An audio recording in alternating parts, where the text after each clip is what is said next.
Deb from Canada, Nancy from Minnesota, Ulrike from Germany, Laurie from the UK, and Judy from the US. Warmest welcome everyone who is joining us right now. We are going to be focused on stunning watercolor painting, so I hope that you are excited for that. We have Antonio from Portugal, Todd also from Portugal. Oh, I wish I was there. Christine says hello. Deborah, hello from New York. We have a Marjon from the Netherlands and Kate from Hampshire, Karen from New York, Ken from Fresno, Calif. Not exactly sure how to pronounce that.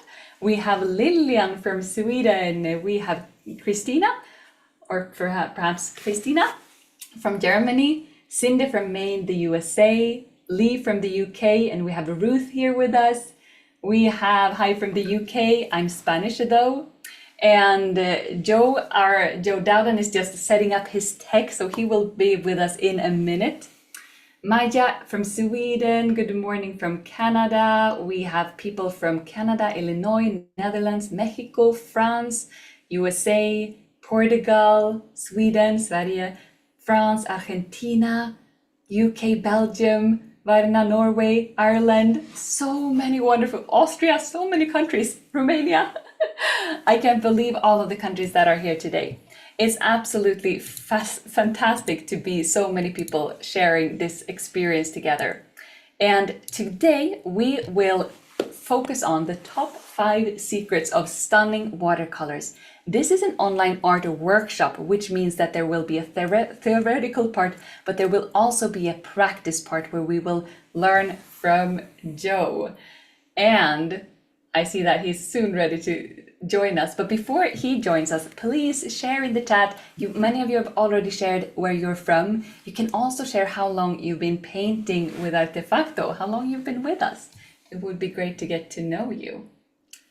And some organizational info is that this workshop will last for about 2 hours. And make sure to use the chat to ask your questions and share your insights and highlights. And let's go through the program. First, we will have a theoretical part where Joe will share his best kept watercolor secrets with real examples of his stunning artworks. And then later on, we will practice simple hands-on exercises and do a sketch to see this magic come to life. And we will also introduce a brand new watercolor program by Joe Dowden. And at the very end, we have a Q&A session. So I'm just gonna change your name, Joe, so that it is indeed Joe, and then I'm ready to invite you into the conversation. So let me just spotlight you as well. And warmest welcome. We're super happy to have you here, Joe. Hi. How are you doing? Okay, thank you. Thank you for featuring me and my work. I hope I can give lots of really good, simple insights. Yeah, so just to get to know you a little bit, what are we gonna do today? So we said there was a theoretical part, but also a practice part. What do we get to taste in this practice session with you later this workshop? We're going to do something I've never demonstrated before, and it's a painting which I did a long time ago. I'm going to try and put it there. This is actually a postcard which was given as a freebie by Artists and Illustrators magazine. This was published in Artists and Illustrators magazine, which really is the best British art magazine, practical art magazine, in 1997. Wow. I did that in 1997, and that was bought by a customer, the original painting, very near that scene. That's the River Tillingbourne in southern England. Beautiful, so stunning. And I expect that we won't be able to go in such detail today, however, because I imagine that took a few hours to complete that. We won't go into the same detail, but we won't miss anything out. Everything I did in there we'll cover. Wow, I can't wait. So let's dive in. So before we start practicing, we have some things before that. First and foremost, my name is Hannah, and I am super happy to introduce our instructor today, Joe Dowden from the UK. And Joe's primary focus is watercolor painting, which he combines with a mission to inspire others on their artistic journeys. and he specializes in watercolor, but also creates private commissions in traditional oil on linen. And I've learned that his goal is to create pretty pictures. It's all about the result and the beauty, not so much about the medium, but however, the medium is part of learning how to convey the beauty of the world around us. And he's known for both his plein air painting and his detailed artworks, and also capturing a true essence of a place and composition in landscapes. And here is your artistic statement, your mission statement. Recreating the beauty of the world around us is the point of this artwork, and to transport viewers into another world, evoking profound emotion and showcasing unparalleled beauty. So that is what drives Joe as an artist. He's a member of the expert group of the British Society of Artists, a participant of numerous exhibitions whose paintings are sold at the UK Art Gallery, an author of several books, and also publications, host of TV programs, seminars, and workshops around the world. And I see that lots of people are tuning in, so warmest welcome to those of you who have just joined us. Here are some examples of the books that Joe Dowden has written. So quite amazing. Lots of insights that we get to take part of today. So there's the aspect of painting his own paintings and exhibiting them in national and also international galleries, and traveling with his artworks, as we can see here in Thailand, World Watercolor Arts. And then we get to see some of your artworks, Joe. And as you shared with me previously, your goal is not mainly to use watercolor for watercolor's sake. Instead, you use watercolor to portray the beauty. Would you like to share a bit about what you are passionate about and what your goal is when creating art? I like pictures. Basically, I'm not much into writing. I write a lot, but it's all about beautiful pictures and landscape. I'm very, very fortunate in living in a part of the world which has lots of hills and valleys. And so if you come from Holland or a lot of Northern Europe, it's very flat.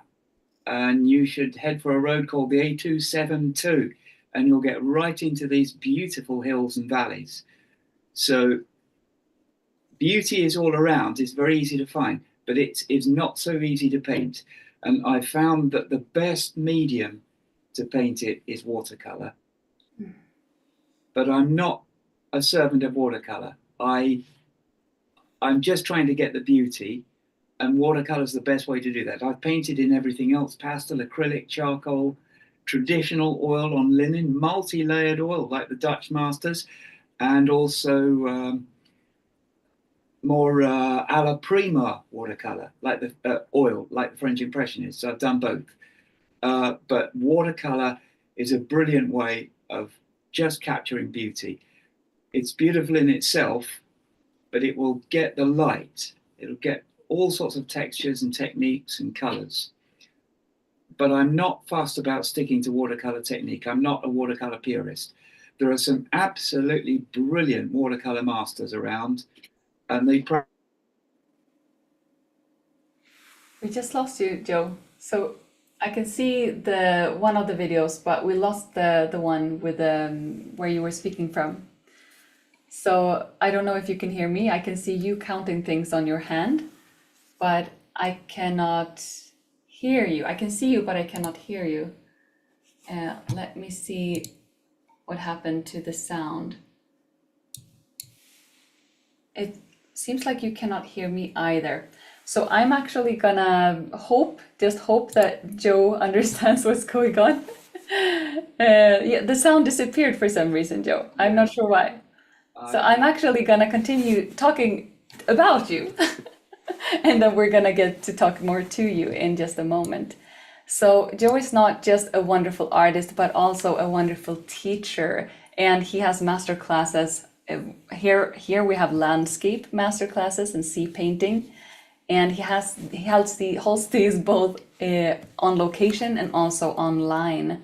And here are some paintings by our students who have learned from him in the past. And we can see the level of detail and vibrancy and contrast that also these students are able to achieve by learning from Joe. And here are some things that our students have said. Yasmin has shared, I was so very happy when Artefacto gave me this opportunity to learn from him, meaning Joe Dowden. Thank you, Joe. Thank you, Artefacto. And Ina writes, I want to thank Joe for the lesson. It was incredibly interesting and useful for me. And then we have Swapna sharing, so thank you so much. Learned a lot. It was a wonderful experience, a fabulous teacher, and the narration helped me tremendously. Thanks, Artefacto, for bringing the world of renowned artists, from whom we are all learning. Here we have some more comments here from Leila. Thank you for the demonstration. Very interesting, amazing, right, Mercedes? It's quite an experience. And today, for those of you who want to learn much more from Joe, we will open limited enrollment for his brand new watercolor program that takes you step by step through the different key aspects of mastering watercolor as a medium and also how to create amazing landscape images. And if you are ready to gain some insights from Joe, please write it yes in the chat. And I'm keeping my fingers crossed that Joe will be able to fix the sound. Unfortunately, he hasn't done that yet. So while we are waiting for Joe, please write your watercolor questions into the chat, and I will take a photo of them, and we will be able to talk through them either in this theoretical part or later during the workshop. And at the very end, we also have a Q&A session. So let me read the chat. We have amazing paintings. Some people don't have perfect view or video today. Very unfortunate. There will hopefully be a recording for you so that you can watch it. Yes, we have lots of people who write yeses, so the audio is working for some people at least. That's perfect. Will there be any abstract? This is definitely not abstract. So please share your questions in the chat. And Joe has an issue with his Zoom. So, Maria, do you have any suggestions for what to do? I really want to make the most of this time together for all of us. So let us walk through some of these things to just prepare our minds for the things that Joe will share later on. I love this. We have a question. Oh, you joined us again. Have I? Yes, I can't see my picture there. No, I will. There you are. Okay, do you keep that up? Then I know I'm on. Perfect. I'm gonna make the both of us big here. Okay, let me share some of these top secrets that Joe will walk us through in just a moment. The first of these top secrets is, I'm actually gonna make myself big here just so that it's talking that you get to see. So the first one is about understanding and using value to create light. And value are the different tones, so the different lightness versus darkness that we have in a painting. And as we begin, we only have one value of the paper, but then we start to create magic by using value. The second one is mastering the black and white contrast to build strong tonal foundations. So this takes it to the next level. Oftentimes people only talk about value, but Joe also mentions the black and white contrast. So we're gonna learn what he means by that and what the value is with that. And then we have the number 3, effectively using lots of color and water for vibrant results. And that's really interesting because that is specific to the watercolor technique and how to use the watercolor technique to get this beautiful end results. And then number 4, saving light and creating textures with masking fluid. This is something that some artists develop in this way that Joe has done, where it becomes this almost like a magic wand effect, whereas other people paint completely without it. So we're going to learn more about how to use masking fluid as part of our magic tricks, our toolbox of magic tricks. And then number 5 is applying perspective to our composition and paintings to add depth and realism to your work. And so if you have any of these that you want to explore further, just make sure to take a mental note so that you can really take in what Joe has to share about that specific thing. So now I'm going to take a look at the chat again, so that I get to take a photo of as many of these questions as possible. How do you preserve that white? I think you already have the answer partly in this. Do you use special brushes? Love the reflections in the water that we're seeing in this work. Yes, so beautiful. And then we have, what is your typical paper weight? Great. Perfect. Do you make deep analysis of the size of the shadows and reflections? Perfect. I love the questions here. All right. Judy asks, Joe, does he specifically plan out the color palette and the steps that he takes before beginning painting? Great. So, thank you so much for all of your questions. And Joe, how is it going? Are you ready to dive back and discuss the 5 secrets? Yes. So Wonderful. the biggest single problem that we all have with painting, whatever the medium, is value. Value is simply lightness and darkness in the absence of color. Value has nothing to do with color. But if you use value, it has everything to do with how colorful something looks. Colorful paintings nearly always have very strong values, very strong light and dark. Nearly always, not always. So that's the first important thing. And the way to teach value, if you're a tutor, the best way I've ever found is to get artists to go out with just black paint. And I was taught to do this by a very fine teacher in the British city of Sheffield called Margaret Ellis. She said to take your students out and get them to paint with just black paint, because I was struggling to teach value. What I found usually happens when you do that is somebody refuses. They say, I'm not going to paint in black. It's wrong. It's not ethical. It's not right artistically.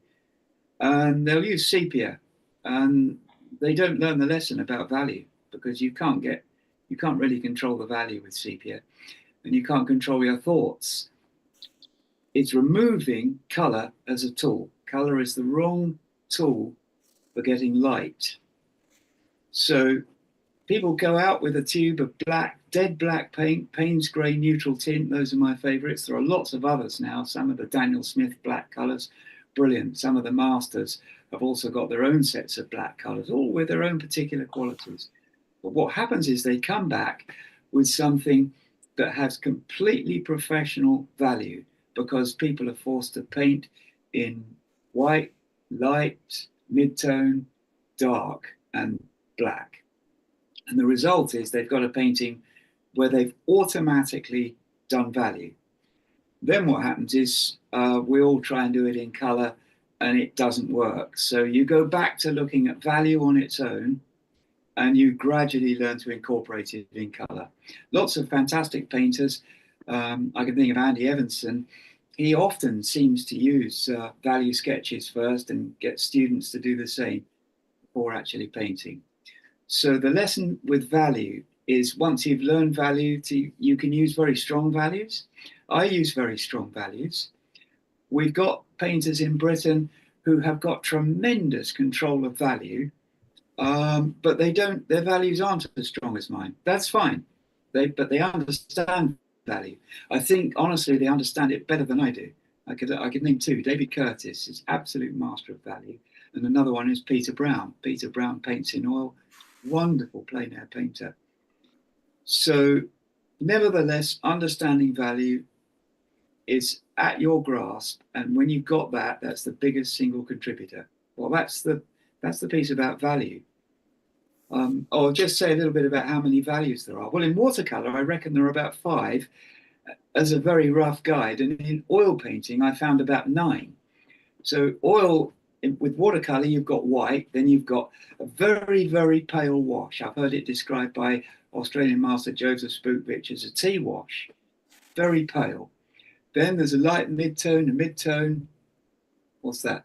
3, dark mid-tone, 4, and black, or your ultimate dense value, 5, plus white. So 5 values.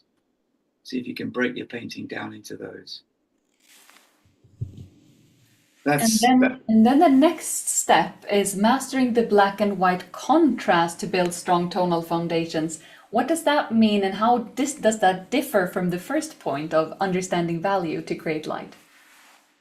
The biggest thing is understanding the importance of value. Once you've understood the importance of value, the contrast just rolls right on from that. So sometimes you want your painting to be light against dark throughout. You might have a pale value against a light value, a dark value in front of the light value. So you not only do your painting with contrasting values, but you also seek subject material with contrasting value. Now, I didn't mention this in our discussion, but seeking value in the material you're painting is part of it. So you might find you're facing one way in a scene and the values are all closer together. That means it's a little bit more bland and boring from the value sense. On the other hand, it might have a lot of qualities. You might want to paint it like that. If that would generally be with the sun behind you. Turn around and face the sun and you'll have the very strong values. I often have the sun sometimes right in the middle of the painting, but above the view, just out of it. Sometimes, more often, it'll be ahead to one side or the other and above. And then you've got very strong values. And if you look in this at the painting here on the screen, what's happening is the sun is filtering through the trees, and the leaves, that bright green color, is actually light passing through the leaves, rather like stained glass. So the light's coming through from the other side, and that's when you get this bright glowing yellow green. If you turn the other way, it's much more of a dull, somber green. But looking toward the sun, you'll get good values in a painting. So the second thing is, once you've understood value, plan your contrasts. Use them. I use the whole range of contrasts from the whitest white to the darkest black in a painting. Just one extra little thing I'd like to say. I used to use a British paper called Whatman. I don't particularly take pride in being British or anything like that. I love this country. But one thing the English did incredibly well was paper making. We know that the Chinese did it in ancient times, and we got paper making from China to Arabia to Italy via Fabriano, and then Europe and Britain. And a very vibrant paper making industry built up in Britain along the River Medway near the Thames. And they had a source of very hard water from chalk downs. And they became master paper makers including Hale Mill, Cressbrook, J.R. Ballston, Whatman. And the paper mill where I bought my paper was about 250 years old. And the paper maker was a 7th generation paper maker. And then Whatman Industries, who owned that mill, made the best paper in the world. They made demanding pharmaceutical paper for the pharmaceutical industry. And they simply stopped making watercolor paper because they were getting maybe £5 a sheet in the shops for a full sheet. I can't imagine what they were getting for the same sheet of paper in the pharmaceutical industry. But their paper was very, very white. And I like white watercolor paper. You can get extra white or high white or bright white, sometimes it's called, but all it means is they haven't put a dye in it to give it a mellow color. So I don't like that. I'd rather not have the dye in it. I'd rather have the white paper. So if I get the white of the paper, for me, the better. Because if I want a little bit of color in it, I'll put it in myself. But I can get bright white, I can get sparkles in water with the white of the paper. At the moment, I use Arches, which has a slight tone added to it. I prefer it didn't.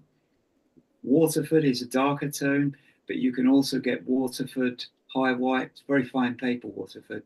And there they haven't put the dye in it. Used to be called Kilimanjaro in the US and Canada. So now we've spoken about the different aspects of value and the importance of that high contrast to make this, yeah, the painting pop, as some people say. Another thing that can make your painting pop is a freshness of color. And in the third of these keys, you say effectively using lots of color and water for vibrant results. What is the importance of this color and water for watercolor painting in specifically? Well, that's where all these masters really come in. And you think of, again, I've probably mentioned Alvaro Castanet, Joseph Sputich, absolute men of integrity when it comes to watercolor. Yuko Nagayama, wonderful, wonderful Japanese painter. They all use the qualities of watercolor to make it work. So basically, the color needs to be flowing off the brush. It needs to be literally just flowing. So you need a ton of color. You need a lot of color on the palette for it to flow off the brush. When you get to the end of the painting, there should be a lot of color still on the palette, because if there isn't, those last few brush strokes that you brushed onto the paper were probably dry brush strokes because there wasn't enough paint on the palette. Sorry about my phone bleeping. They will absorb color back out of the paper and ruin it. They will just completely take out the luminosity. So for good watercolor, you're going to waste some paint at the end. You have to, because you need the excess paint for those last few brush strokes.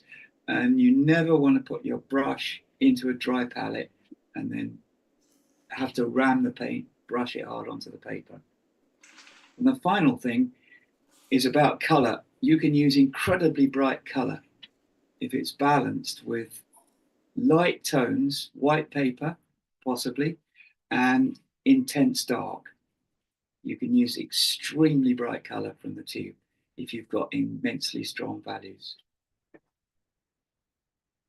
Thank you for that. And the fourth is saving light and creating textures with masking fluid. And this is something that you use and you really know what you're doing. So and we're going to explore that a bit. Do you want to share some insights about that in, for instance, this painting? Well, in all modesty, I've learned from masters, and one of the biggest influences for masking was Richard Thorne. He's a painter in the western region of Britain. We call it the West Country, and he still does wonderful textures and techniques with masking fluid. That's what I'm using at the moment. That's Winsor & Newton, although I'm beginning to experiment with Holbein, Japanese. All Japanese materials are brilliant in my experience. And you brush it on, you take it off after you've painted it, and you've got the white of the paper. There are different ways of using it, though. The first way is protective. You want to paint an object, you want to paint round an object, you mask the object, you paint the painting right across it. It's wonderfully relaxed. Then you can take the masking fluid off and paint the object that you masked. And it looks very three-dimensional, and it allows you to paint very free watercolor right the way across it because you haven't got to paint round it. That's protective. More often, I'm using constructive masking fluid. That simply means I'm using techniques with brushes like this. That's a bristle brush, and there's a completely ruined synthetic brush, pointy one. And what they can do is give you wonderful textures and wonderful qualities that only masking fluid will do. Nothing else will do it. I use a brush like this, put a little bit of masking fluid on the tips, and then I'll dab it onto the paper, but I'll splay out the fibers like that. Get them really splayed out. In fact, I can ram it down on the board and get the fibers splayed out. See them against the dark background, and then you just dab very, very gently. Each time you dab, rotate the brush, dab again, rotate, dab again. Don't rotate it while you're painting. And that will give you lots of very complex textures that you cannot paint by hand. And I've used that for sparkle on water, for example. Is Another that also method. part of, is this created, this texture, is this created partially? No, Or is no. that? What I've done here is I'm pointing at it. Not much use there. What I've done there is, if you look in the bottom left-hand corner, you can see literally leaf shapes. Yes. There. They're masked. And then they get smaller, and there are about 5 or 6 carefully painted leaves, and then they merge into singular light marks with a single brush stroke, sometimes with a neat brush like this one here.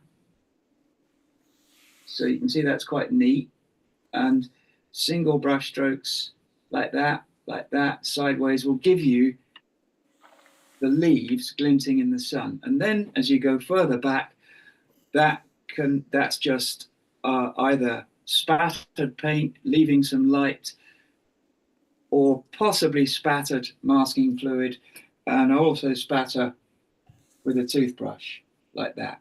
So see if I've got one I usually use in here. In there somewhere. So toothbrush like that and spatter, and that gives you distant light. So you've got drawn neatly in the foreground, then simple marks going further back, and then spatter, and they all merge together. You can't really tell which are the drawn ones and which are the ones that have just give you the general impression of the texture. But painting a little bit in the foreground gives you that belief that they're all foliage. And just a bit about foregrounds. I saw Herman Pekel. I've known of him for a long time, but I met him recently at an international watercolor exhibition, International Watercolor Masters in Britain, actually. Did a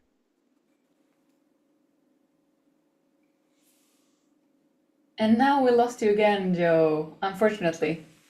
So while you hopefully regain connection, I will scroll through some examples. So unfortunately, the laptop perhaps has poor internet connection in that location. Let's see some of these. So I'm gonna highlight myself, spotlight myself, so that we can have a valuable time together while Joe is figuring out his internet connection. And here we can see the strong values. Let's walk through those 5 elements here in these different images. We have the different values. We see that there are all of these from white all the way through different levels of darkness, all the way to very dark. We have definitely strong contrasts close to one another, so the white and the black. And then we have vibrant colors and lots of water, so that there's this fluidity and also crispiness involved in these textures. We have some saved sparkles, probably Joe has been using masking fluid for that. And then the final aspect is about perspective. So that is also a part of Joe's compositions. Let's look, and you can just see for yourself what is the value choices, what is the black and white contrast here, what is the use of color and water. And here we have something with less saturated colors. So this has less saturated colors, probably by choice, because as we know, Joe can use very bright, strong colors whenever he chooses. And then saving light using masking fluids and using masking fluids to create textures. Probably this is a huge part of this. However, I cannot promise anything because I didn't paint this. And then Here again, we have these very bright contrasts, these very stark, strong contrasts, and these different values. We have the perspective once again, using texture as one of the things to convey. So we have this very granular effect in the foreground and this much more generalized brush strokes in the background, also to create that sense of perspective. And then in this one, we also have the strong contrast. Here we have some vibrant colors. We have effective use of lots of color and lots of water, and definitely a sense of perspective in this piece as well, both through the strokes and through the fuzziness of the background, etc. And then we have a couple of more here. Here you can see this one has a very, very strong contrast here from the lightest light to the darkest darks as well in the foreground. We also have this very strong contrast, but in between those contrasts, we also can see an example of those 5 different values that Joe spoke about. Then we have that effective use of lots of color and water to create this very vibrant result, and a use of different techniques to create a sense of perspective. Hopefully we will get to hear Joe talk more about the perspective piece. And this is so beautiful. Here we can definitely see that there's a lot of saved lights, probably by using masking fluid, to create this sense of a sparkling nature walk. And we have the depth of the sea. We have different textures. So we have the almost smooth, we can almost feel the smoothness of the water here. And then we can almost sense the sparkliness of the leaves and the foreground. So such beautiful texture here. And definitely a very consciously chosen subject to create a sense of perspective as well. So hi, Joe. Joe, are you back? Yes, I can't see my picture on the screen. Oh, but you are back. So let me get you big. So if you link the camera up as well, if you link the rostrum camera, my phone up, then I'll know immediately if it drops out again, and I'll know what to do about it, because I can't tell when I'm on and when I'm off. Okay. Yeah. I think the problem is the internet around here. Yeah. Probably it's too far from the router. So I wanted you to we have walked through some example images, and the final thing that we haven't talked about, we've talked about value, black and white, color and water, saving light and creating textures with masking fluids, but the final one, applying perspective to add depth and realism to your work. Here we have a very good example of that. Could you speak a bit about how you use and how you choose your compositions, or what are your thought patterns? What are the tools that you use to create a sense of depth and perspective in your paintings? The most important thing with perspective is to understand that your eye level is the horizon. If you're in a completely flat desert or you're at the seaside, you can see the horizon. In fact, it's about 2.5 miles from you before the curvature of the earth drops over the other side. But it's dead straight to all intents and purposes. And the horizon is on your eye level. That's your eye level. And anyone else of a similar height, their eyes will also be on the horizon level. All perspective is plotted from the horizon. So the best example is a railway line, a dead straight railway line, where the 2 rails converge in the distance. That's the horizon. This is similar to railway lines because you can see that there are straight-ish lines. The river curves a bit, but you can still see that those lines converge in the distance. So the first thing is to plot the horizon. If you put that pointer just at the end of the footpath, so there you go, and raise it up to the height of a person's eyes, roughly, that's about right. That's where the horizon is, and that's the thing you need to know. And in my paintings, I tend to keep it away from the middle. it's either high or low, and it's usually high.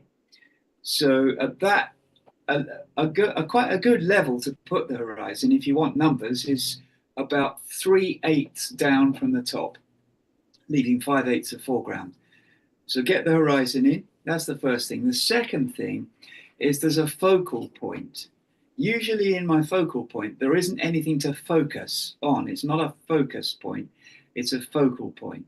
That means it's where your eye comes to rest. And again, I'll generally keep that away from the middle. The focal point is the area where the river goes into the distance, and especially really the end of the footpath. So that's the focal point. And again, if you want the numbers, 3/8 is pretty good. 3/8, leaving 5/8 of the painting to the left and 3/8 to the right. People use the rule of thirds as well. The rule of thirds is absolutely brilliant. You put things a third over or 2/3 over, and up and down the same applies. So 3/8, 5/8, I find a little bit more eloquent. You can divide your whole painting into eighths, and you can follow that 3/8, 5/8 principles. It actually lines up with Fibonacci numbers as well. And you can also have a landscape that's 5/8. So 5 up and 8 along. Whatever its dimensions, that's the formula for the proportion. So knowing those two things, horizon and keeping stuff away from the middle, it's the key to the composition. The rest is very simple. You draw the river, following the rules of perspective, and put objects in, and build up with a little bit of space. So quite often I will draw spaces between things rather than objects. Not so much in this painting, though. Okay, thank you so much. And my thoughts here is that everyone who's joining us, I'm just going to make myself visible here. Which one of these would you want to improve or practice more? Which one is something that you feel that, oh, if I practice this, it's going to really improve my painting. It's going to elevate the quality of my art. Please share that in the chat. And while you do that, I am going to start by just sharing a little bit about the watercolor program that Joe has created for us. And then once we have just touched a bit on that, we're going to start practicing. So that's where we're heading. For those of you who want to learn more, we will talk more about this in a moment. We have Realistic Watercolor Mastery with Joe Dowden, which is a program, a step-by-step program that transforms your landscape painting skills by mastering the balance of light, value, and perspective, and where you get to create 6 dynamic scenes with expressive depth under Joe Dowden's guidance. So that's something that you can know that we have that opportunity and possibility for those who want to dive deeper. But Joe, we have a request to start painting now. Are you up for that? Yes, and I'm just going to get out a few little tools for masking. Perfect. Because we're going to start with masking. I did want to do the drawing first. I was unable to do that because of some technical problems I was having, trying to make the internet work, other things as well. But I'm just going to get something out that's called a ruling pen, and I'm going to show you a few tools which I use for masking. And need one more thing. I need a bit of printer paper. So I'm just going to try and remember where I put some. I'm just going to go and get some from my bag out there. Yeah, go ahead. And while you do that, I'm just going to share some amazing comments of things that people want to improve on and continue focusing on. We have so many comments of values. We have comments on all of them. Value contrast. We have Gabriela writing perspective. Al also writing perspective. Vibrancy, saving light. Using lots of color and water, saving light, masking fluid. Definitely perspective, reflection, value and contrast. So we have all of these different things. Different people feel that different things will be the perfect next level for them. So thank you so much for sharing that in the chat. It's really inspiring to just get the sense that, wow, we have that next level. It's just waiting for us. So thank you for sharing that in the chat. And now we are ready for your demonstration, Joe, whenever you are ready. Right, I'm going to launch into the painting. My wife has just brought me some scissors and some other bits and pieces we can use. And I'm going to use this lid here. I'm going to position that on the screen. That is so helpful. And I just want to show you something before we start. Creativity doesn't stop with just art. I made this thing here as a cradle for the camera. And that's a ball joint there, quite an expensive one.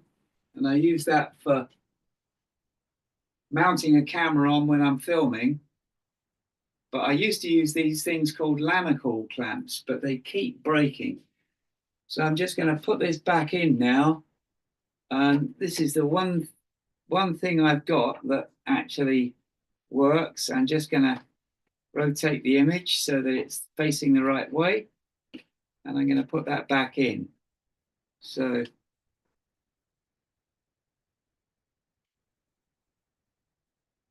there we go. I've got the board that rotates nicely, and that's just right. And any more adjustment I'll do on the board. I hope you like that. It's looking great.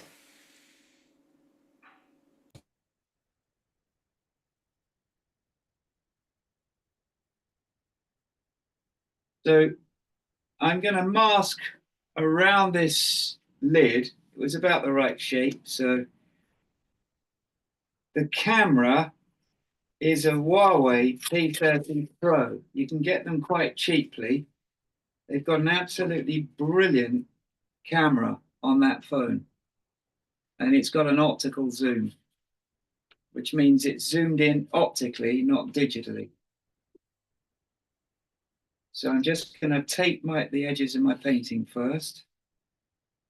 Make sure that's all right.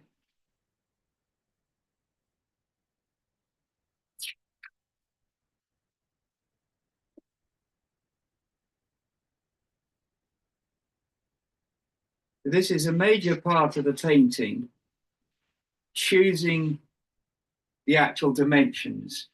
I almost never paint to the paper size.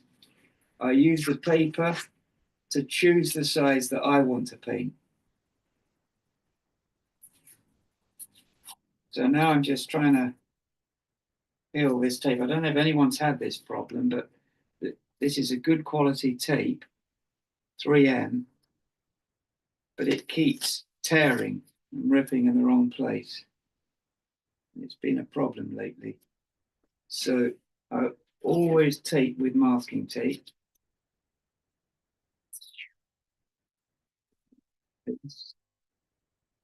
And then I can have my image aspect ratio. So this is a landscape format.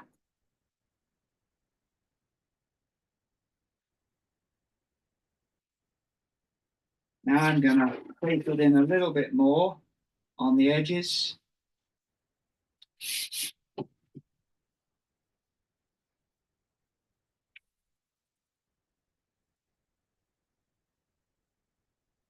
And that's the first part of the painting done.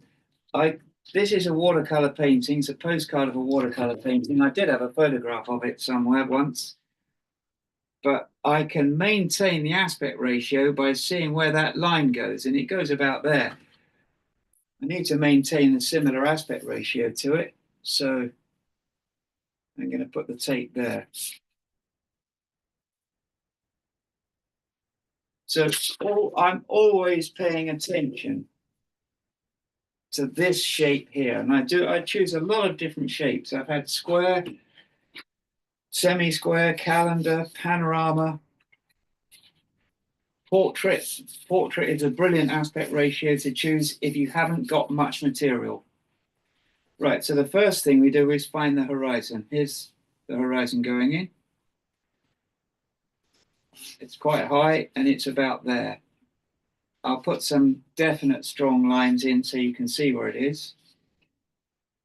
The river is almost central, but it seemed to work.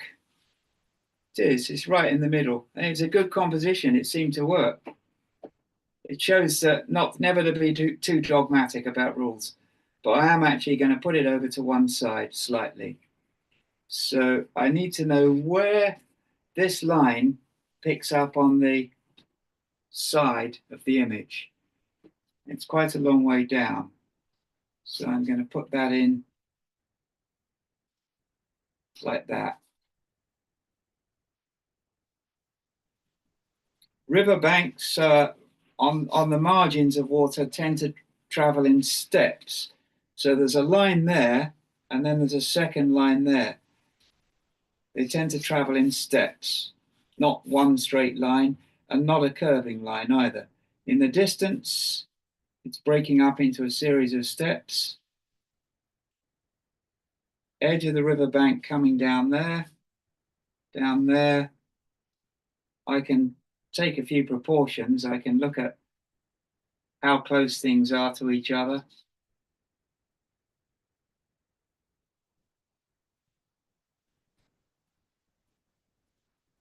And building it up. I used to worry a lot about pencil marks. Recently, I've stopped caring because by the time you put the paint on, you don't really perceive them very much. So this line here, the horizon's a little way above it, but it's the edge. Let me put the postcard down. It's gone out of focus. I just need to tap the camera, I think. Excuse me, I'm just going to go up there and try and get it back to go into focus again.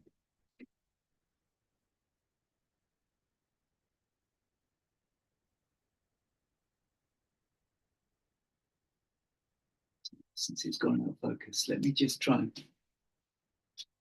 get it to focus properly. It's a little bit better now. That's it. Just a little bit of provocation to get it into focus. So that's the horizon. Actually, the eye level, the real horizon is about there, but this is the edge of the bank, the distant bank. So now we're just going to draw some very rough marks for the trees.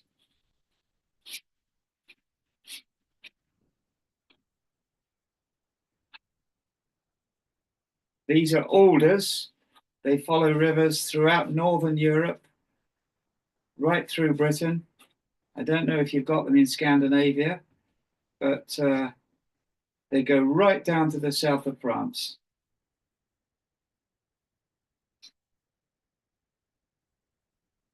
And they follow the rivers. You don't see them anywhere else. They just follow the rivers.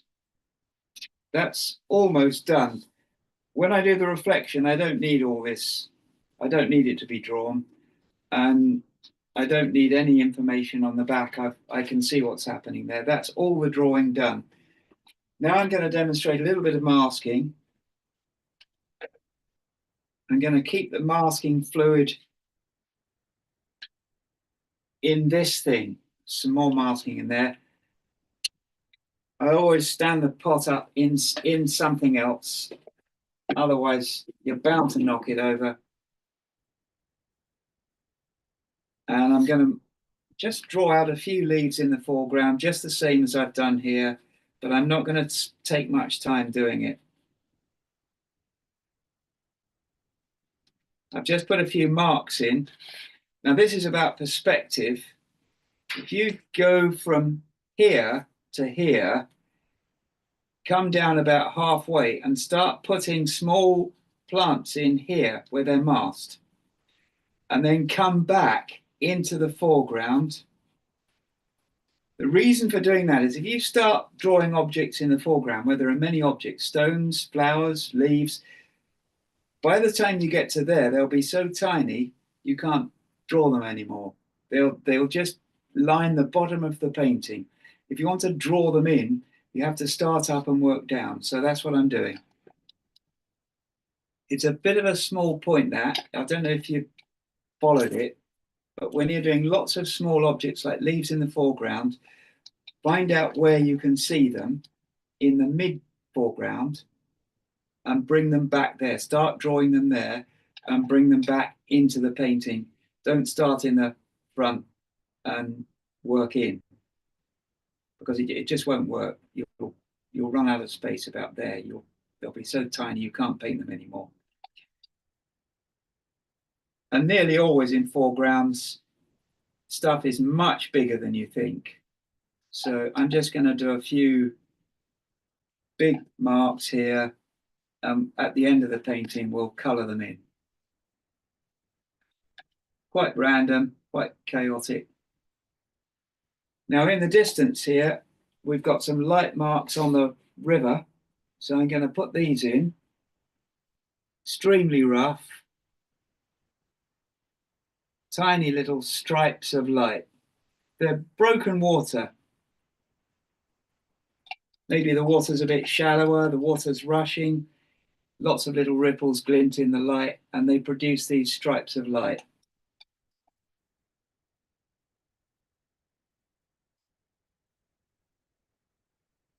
If you ever wanted to come to Britain and see this, you would get on a road called the A25 and follow that toward a town called Guildford.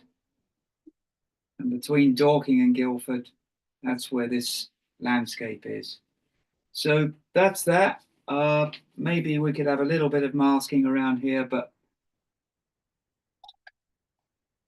just another little trick we're going to do, I'm going to spatter some light into the distance, and then we're going to start mixing paint. So what I'm doing is I'm dipping a toothbrush into the masking fluid. I'm going to get some printer paper, bang off the excess like that. I'm banging off excess masking fluid, and now we just go along through the sky, and I'm spattering a little bit of light into the sky. So I'm always trying to keep things very random, very rough, not tidy. English landscape is very untidy. And that's something that makes it beautiful. And they change it, they don't change a fence. The old fence is falling down, they just put a new one next to it. And you end up with two fences completely random and chaotic. And we get massive forests of trees. The trees are not planted in rows. They're completely chaotically distributed. It's not an industrialized forest tree factory. It's a beautiful, sprawling, natural forest. I wish they would plant industrialized forests like that, just chaotic. But now we've got the drawing done. I'll straighten that up. I don't think there's anything else I need to do. There is one little thing, and then I'm going to mix paint, then I'm going to dry it. So I'm going to get my brush and I'm going to show you this technique of rough masking. It's not in the water here. So I think I'm going to just pull the easel back. That's it. I'm going to dump the brush in these little bits of masking so you can see what I'm doing. And then I'm going to make a few marks with the same masking fluid. No, that didn't work. It's got to be somewhere where it's not glinting and you can see it. Watch this. Just here. You can see those. They're very, very rough. So I'm going to make a few rough marks. Dab the brush, rotate, dab, rotate, dab, rotate, dab. I'm going to put it straight in the masking fluid. The danger there is you've got too much, there's too much masking. I've just dabbed off the excess. So what I want is some very, very rough masking shapes dotted around through the painting. And then we'll take those off when we paint it. So the next thing I'm going to do is mix a lot of color. That's that done. I'm going to move the board back up. That goes in there. To clean a brush, to clean a toothbrush, to clean any brush, put it in scalding hot water, boiled water, and comb it out with a needle. That's what I'll do later. I'm going to push this back. I don't mask natural fiber brushes. I don't use natural fiber brushes for masking. And another thing I don't do is I don't put soap on brushes to protect them from masking. Soap is alkaline. It will make the paper go yellow if you get it on the paper. You do not want soap on your paper. That's why I don't protect my brushes with soap. Basically destroys the paintings. And if they're natural fiber brushes, it can destroy the brushes as well. So now I'm going to mix the color green. We had a little bit of a discussion about this. I'm going to get a palette, get a piece of paper, and it's barely dry, but it won't matter. So for green, the color green, think yellow. We're going to use yellow to mix green. So this is cadmium lemon from one of my favorite brands, Sheminka. I can't get the lid off though. Sheminka lids really, really stick. If you want a paint where the lids never stick, M. Graham. I haven't got any M. Graham yellow, so I'm going to use Winsor & Newton. Cadmium lemon from Winsor & Newton. The lids don't stick on these. Scalding water will get any lid off. So this is cadmium lemon, and it's the most powerful yellow. It's a really strong yellow, and it's the yellowest yellow. It's a little bit opaque, but I've already said I'm not worried about pure watercolor. I don't mind using opaque white paint either, but it will be transparent because it's going to be mixed with water. Everything will go transparent with watercolor. In fact, I wish it was a really good, strong white paint that would overpower. The next thing I need is a green. Let's see what I've got. Usually I use phthalo green. I'm out of phthalo green right now, so I'm going to use Winsor & Newton Hooker's green. It's quite a bright green, but I'm not going to use much. One more color I'm going to use. And I'll recap. I'm going to use burnt umber. This is M. Graham burnt umber. And this is how to mix a green. So mix the yellow. Just need to get something to test the color on. Cadmium lemon.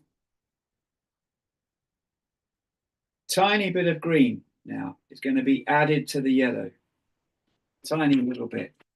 I'll see what it looks like on the screen. You can see it's very slightly greener. I'm going to put a tiny little bit more. If it goes too green, you have to start again. You can make yellow green, but you can't make green yellow. You can't add yellow to green. It's green to yellow, not yellow to green. There's no reverse gear out of yellow. So now we've got a light green. We're going to add burnt umber. And this can make a very convincing green. This green is mostly yellow. So now we've got burnt umber. That's made it go a little bit more golden, really. Golden is probably the best word for it. So now I've done that, I'm going to add a little bit more green. And we're going to gradually creep up on it. So there's our green. If I paint a corner of the paper, if I was painting plein air, I could hold it up to the view like that. But I'm not painting plein air, I'm painting from a photograph, but I'm painting from my own painting. And I can see that green is just about right. I've got my head in shot there. I need to show you what I'm doing. I'll put the photograph there, down there, And I'm going to put the green against the photo. And it's got the lighter tones of the green in there. There's going to be a darker green. So that's what I'm going to paint. I'll put the color over here, but this is the bit you need to see. This is the important bit. This is the color. So we're going to use another technique now. I'm going to get this out of the way. That stuck to the masking fluid and messed it up a bit. That won't matter. So the next thing I'm going to do is I'm going to create a riverbank by ripping the paper. Now, very fortunately, that just happened to rip to the right shape. Never does that. It never ever does that. But what I do is I stick pieces of paper together to create a stencil.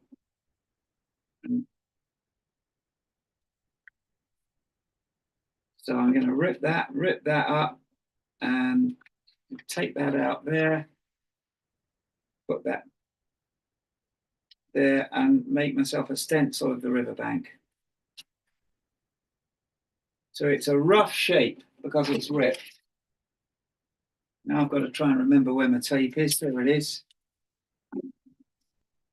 Now I'm going to tape it all together.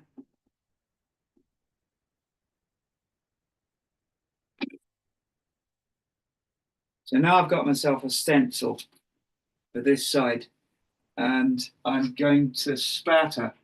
The only brush I've ever found that does this, I'm afraid, is a sable. But this is what I do. You could probably experiment with bristle brushes, fiber brushes, hog hair brushes.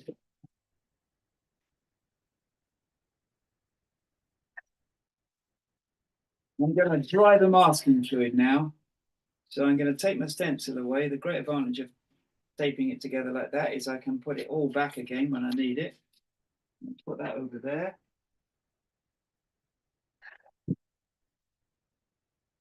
And I'm going to dry it with a hairdryer. That's the masking being dried. I'm not going to do very much of this. I want to just give you a brief overview. And I'm just going to take a little bit more of that stencil out. So this is a ripped edge. That means you won't get a straight line when I do the next thing, which is to spatter water. It's a nice big, well-pointing sable brush. I'm afraid it doesn't work with any other brush. The only brush I've ever found that will spatter is this one. The type of brush made with sable. And this is a round brush. I personally avoid synthetic brushes, but I am experimenting with a certain kind of synthetic brush made in India.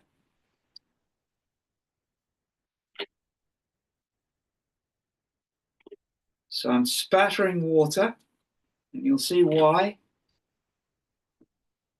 I'm spattering water from the bottom of the painting upwards.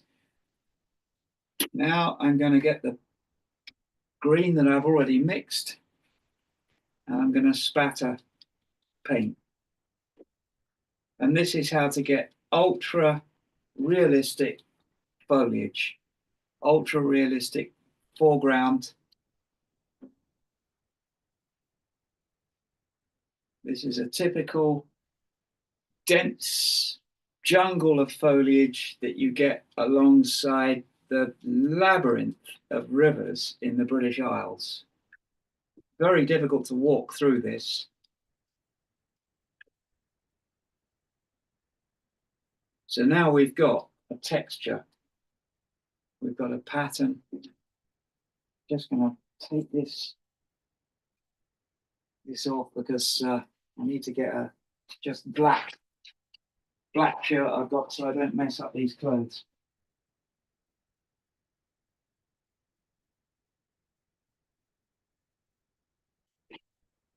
When I'm demonstrating, I always dress in black because I don't mind messing clothes up that are black. I don't want to mess up nice clothes. So there we go. Now I can lose some of the lights in there and just brush. This is the first layer. I'm going to show you what I'm doing on the palette. I'm mixing a little bit more color.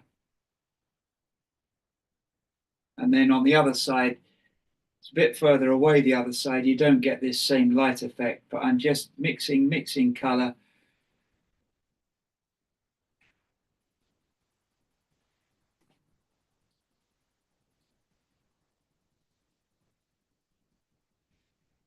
And that's all going all over the riverbank. Now, just to save time, I tend to just pour the color on like that. It's not clever. It's just a quick way of getting lots of color onto the paper. But when I do it, when I'm demonstrating, people think I've done something either incredibly brave or incredibly crazy. It isn't. It's just getting the paint on. I treat the brush as a gas station petrol pump nozzle. I want the paint to just pour off it. And that's watercolor.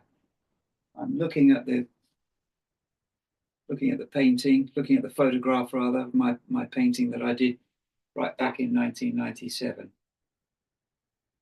So now we've got some foreground color. We've got the whole meadow done.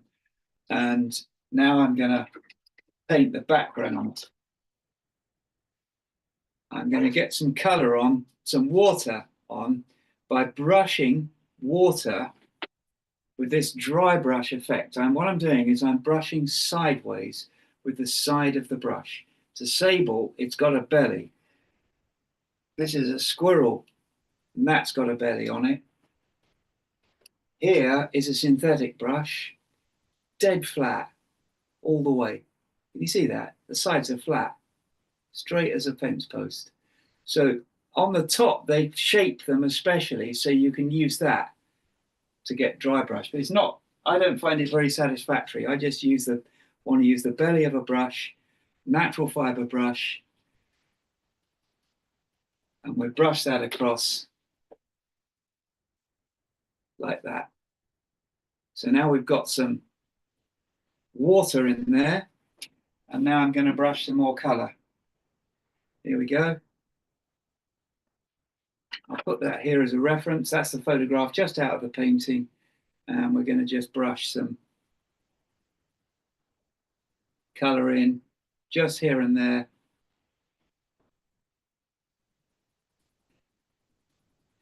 So that's the first layer nearly done. But I've still got plenty of light. I've still got plenty of sky in there. So that's still straight. And we've got a lot of strong green gathering down here. So I'm going to get the point of the brush into these pools of color and put it back onto the painting over here where it needs a little bit more. And then I'll be able to dry it quickly. Joe, we have a question if you use any inclination on your board or if it is completely flat. There's a slight inclination on the board. It's an excellent question. Thank you for asking.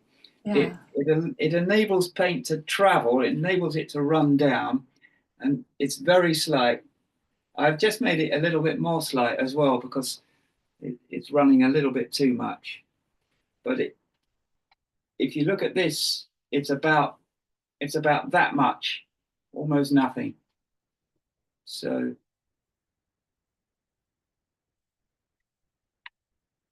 and for light up there are lights above me. They're cheap bathroom lights from a DIY store. They're LEDs. The reason they're LEDs is they don't flicker on a camera. So I haven't gone out and bought expensive lights. I've got 8 LEDs pointing down. I hope the light's good enough. Right, now what I want to do is dry it. So I'm going to get the hairdryer and give it a good drying session. If you might want to talk about some of the paintings I've done while I'm drying this. It'll take about 5 minutes. You ready for that? Sure, let me jump back, and yeah, I can be added here while Joe is drying. So we have so many good questions. I wish we could stay for several hours to answer all of the really good questions. And let me read some of the questions that you have asked about the painting process. And I've seen the question about if he's applying masking fluid. And yes, this time around, people said that, oh, I wish that it was colored because it has almost the same color as the paper, so we can't see it. Hopefully, we will be able to hear more about where Joe has applied the masking fluid. And then we had questions about if he used what brand of masking fluid, if I remember correctly, was Winsor & Newton.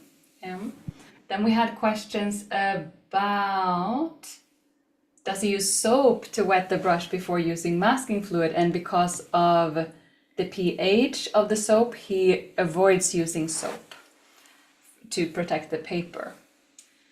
And then Mary says, unfortunately, I don't have any masking fluid. The supply list was not in English, so I didn't know I needed to buy masking fluid. And of course, you don't need to buy masking fluid, but it gives you another option. So always think of tools as other options. For instance, you may not have had a toothbrush or exactly the same brushes that Joe has, and you will be able to create an amazing painting, but these tools can make it easier to produce a specific result.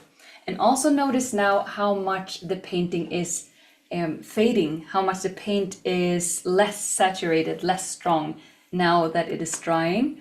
That is something that we need to be aware of if we want that really, really bright end result. So I'm sure, like this, if this was the only layer, I am sure that Joe would have put in even more color and paint into this layer. However, since we have several layers, this will probably turn out brighter after those additional layers. And let me see if there are any other things here. The green was Isabel, I hope you're right because I missed that. Hooker's green, lots of yellow, lemonish yellow. Just a little bit of Hooker's green, or any green I think would work for this. And then a little bit of raw umber was the paint that he used to create this vibrant, light, bright green. So, and he used several kinds of brands, which Christina really liked. Okay, and unfortunately, when using Zoom, some of the features of the camera is not possible to use. Oh, you're back, Joe. Yeah. You ready? Did that all show up on the camera? And we checked it out. Oh, it looks so much.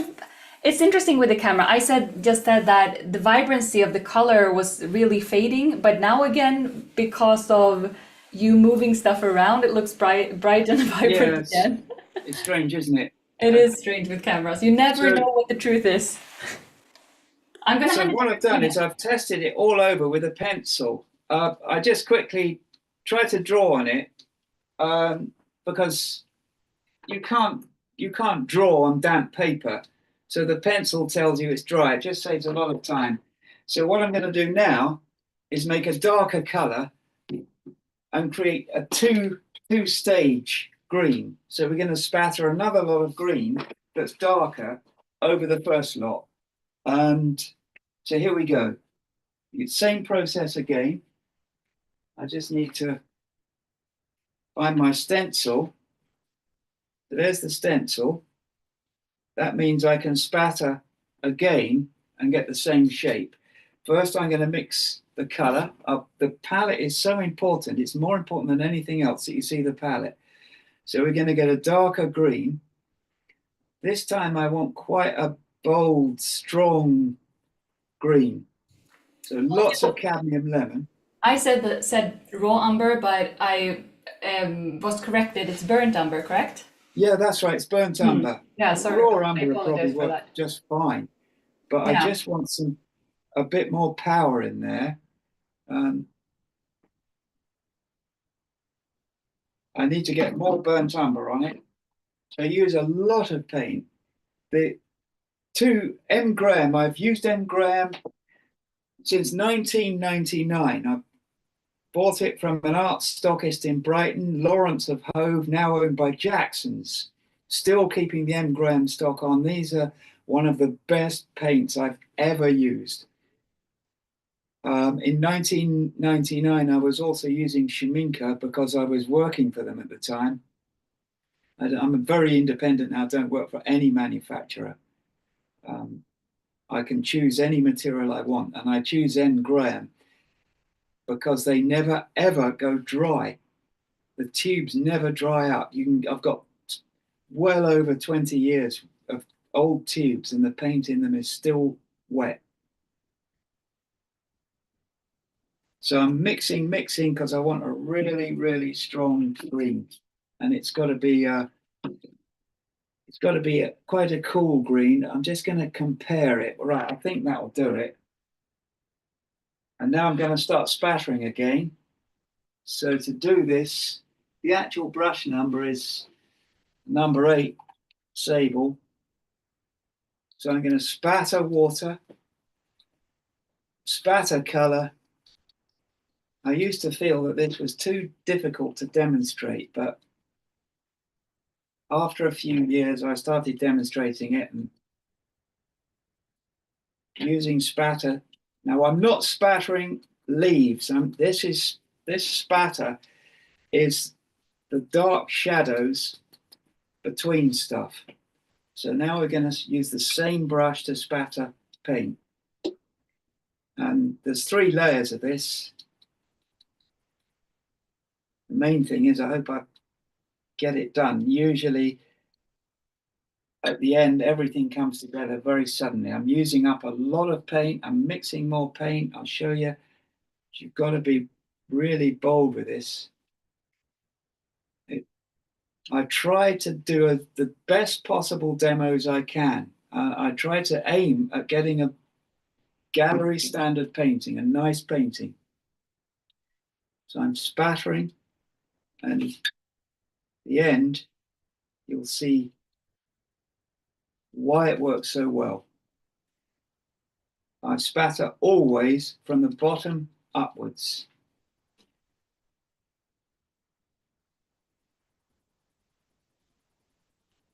Back into the color, back to the bottom of the painting, and spattering from the bottom upwards. As you go up, the spatters get smaller and smaller, and they give you perspective. They start large at the bottom, trying to get big, powerful shapes there. There we go. Now I'm just going to brush up here. What I'm going to do is brush bright yellow green in like this. Take the stencil away. I'm brushing bright yellow green. I can spatter a little bit more of that into that zone there. What I'm trying to do is get the in-between shapes. Wow, that happens. I'm going to have to come back and sort that out. Got a big mark from the stencil. So I'm trying to spatter the shadows. Leaves create a labyrinth of shadows and textures. Let's take that out. Get some kitchen roll. Always got kitchen roll nearby. I don't want any color in there. That's just going to be sky reflection in the water. Bright yellow going on. This is bright yellow paint with a bit of green in it. Just brushing that over because I want bright, strong paintings. I used to look at photographs and think, I like that. Why can't I get those exact same colors in a watercolor painting? And people believed you couldn't do it. You couldn't get photographic color into a watercolor painting. And yet photographic color is so beautiful. The people who develop the pigments are artists. They're color men and women with a powerful sense of color. That's why they're being employed by these top companies. Fuji, Agfa, Kodak, you know, the list goes on. And now Sony and Nikon. And they're artists as well, the people sorting out all the digital photography. So eventually I found, well, the pigments are the same. They're the same materials. And you can get paintings as bright as a photograph. And I found that I wasn't competing with other artists in the late 90s, early 2000s to sell paintings in towns. I was competing with video shops and car dealers, powerful images. No use competing with other artists because all the colors of the late 20th century, they're so bright. In the 1950s, British watercolor paintings were really dull and grey. It's the Americans who taught us to use bright colors from the USA. People like Philip Jameson and Levere Hutchins, dozens of them, wonderful painters. My colleague, brilliant artist, Richard Thorne, he was one of the first in Britain to really take it up and show that you could use bright colors. So now I want to hurry up and get this done. So got lots and lots of bright color. And now I'm spattering. This is soft focus spatter. So we've got a bit of a texture there. And I'm going to put a little bit more in, like that. It's going quite well, like that. And then we're going to dry it and put in another layer. I've run out of the Hooker's Green. Usually I use phthalo green. Hooker's Green by Winsor & Newton's a very bright green. It's showing up brighter green on the monitor than it is in real life. So now I'm just going to put more color into here. And then we're going to dry it again a second time. And then I'm going to put a layer of extreme dark. I'm going to use a cerulean blue because I remember all those years ago when I painted this, I used cerulean blue. So I'll try and get another palette. I picked up one right here. Hang on.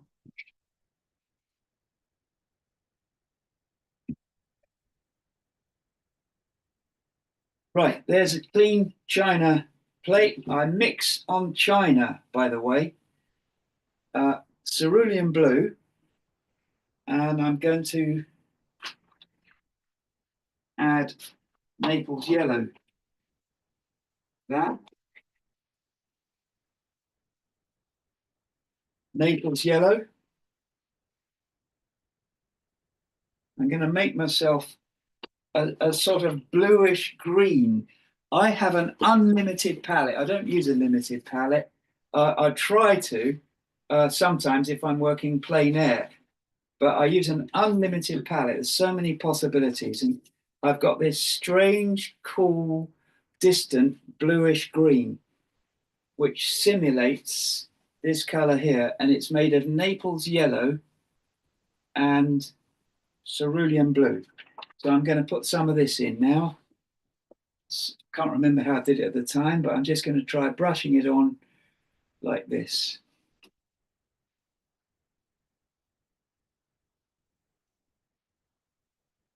Just here and there. I think I'm going to try a little bit more spattering. Actually, that's working fine. Just up and down brush strokes, vertical trees. So just building up a texture. I like that. There. So that's the background. And any more, I could put a little bit more over here. This is more like an oil painting technique in that it's going on quite thick and pasty. Right, that's that done. And the next thing, I think I could probably do this now. I'm going to make myself a grey with burnt umber. Burnt umber. You must give me a time check and let me know how much time there is.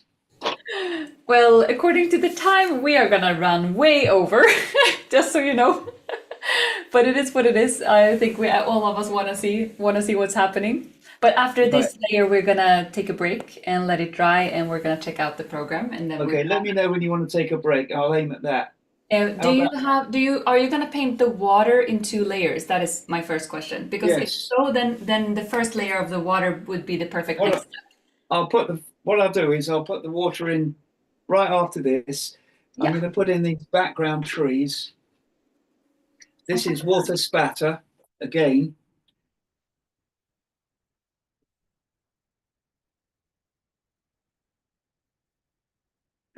So I've spattered water across the background, and that will enable me to put in these trees. I'm doing more spatter than I usually do. So clusters of trees with some gaps. I need another brush. That brush is not doing it very well. I need something that really, really points to get a long, thin point. I always have a favorite brush. This is the number 8. So just putting in these trees with cerulean blue, burnt umber, and then once I've done the background, then I'll put in the water and then we'll let it dry for the next step.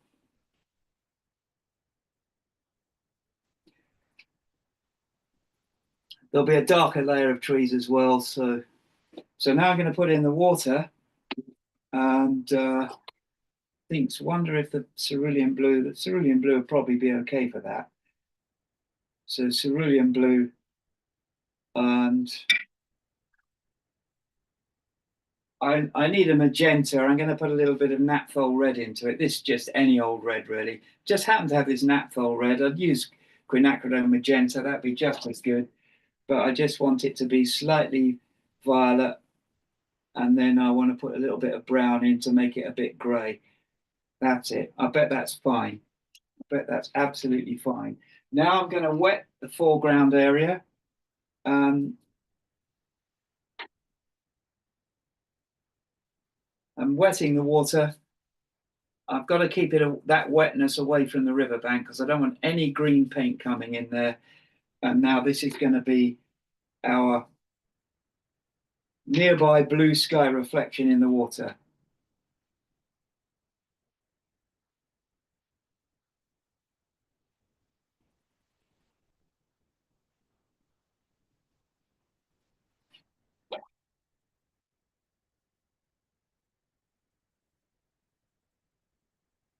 That'll do. That's it. So I'm going to dry that, and the next step will finish it. So Joe, maybe we can jump into the presentation, and then you can dry, so it can dry by itself for a few minutes. Would that be all right with Yes. you? Perfect. Because then I'm gonna stop this highlight and instead highlight the both of us so that we can talk a little bit. So thank you so much for sharing. We have so many comments in the chat about how generous you are, and that people are super grateful that you are unlimited on time and that you're sharing so many things. And for Well, I'm those glad who they want haven't to got learn, bored.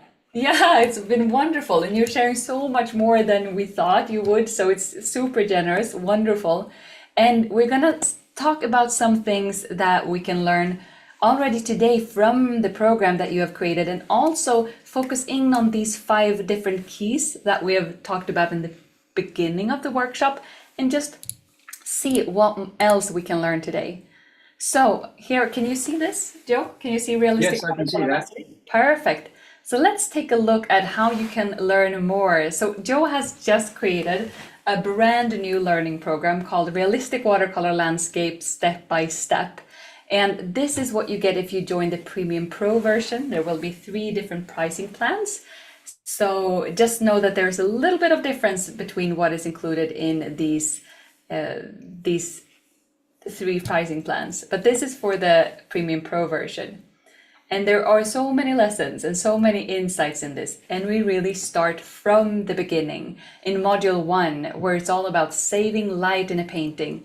So here we're gonna talk about the foundation, and then we're going to build on that.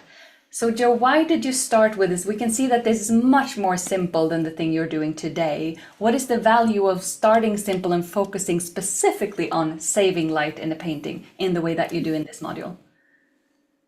The first watercolor painting I did in my own series of workshops, which was it's nearly 20 years ago, I did a project like these two, because it's a single wash with light saved. And you can do this painting in 2 steps. You put a single wash, you can see the warm or yellow or gold, and there's a lot of gray added to it. So it teaches you about gray, teaches you how to do a simple wash, and it teaches you to save light. So I've got areas of the paper that I haven't covered, or I've just masked the light, put that first wash on, and then the second thing is the darks for the boats, the background, the foreground. And you can see they're just brush strokes. The boats are drawn accurately, but the silhouette, they're not difficult. The trickiest thing is doing a straight mast. And you can do it with a piece of card. You could use a ruling pen and a ruler, or you can just do a freehand brush stroke. So the reason I start with those is you've got all the principles of watercolor bound up in that single way of painting, 2 washes. Thank you. So we start with the simplification to really get a grasp on these things that can feel very complex, but we're establishing them here in module 1. And then already in module 2, you add complexity. We can see that you add complexity in the techniques that you use and also in the drawing, in the composition. And here we focus on perspective in landscape painting. How do you apply perspective, and what are we learning in this module? Most of us, when we look at buildings, unless we go up onto the roof of a building in a city, we're looking up at buildings. Especially, there's one gigantic plane that runs all the way from the Urals, right across Europe, all of the countries, including France, and into Eastern Britain. And it finally stops at the Pennines in Eastern Britain. And if you can stand on a hill there, and there is nothing to the east until the Urals. And in those places, you're always looking up at buildings. But as soon as you get off that flat plane, you're suddenly in situations where you can look down on buildings, and that's really tricky. And people find it impossible to cope with the perspective. But quite simply, these farms, these farm buildings here, all the lines are going upwards to the horizon, and we're looking down on the roofs. And it's a roofscape, and it's the simplest possible design you could have, these big flat barn roofs.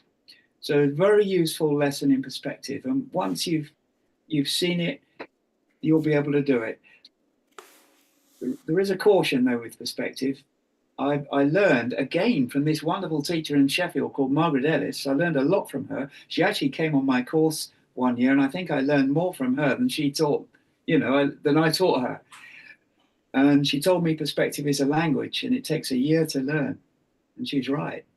And I'm fortunate because I learned perspective like a language when I was a child.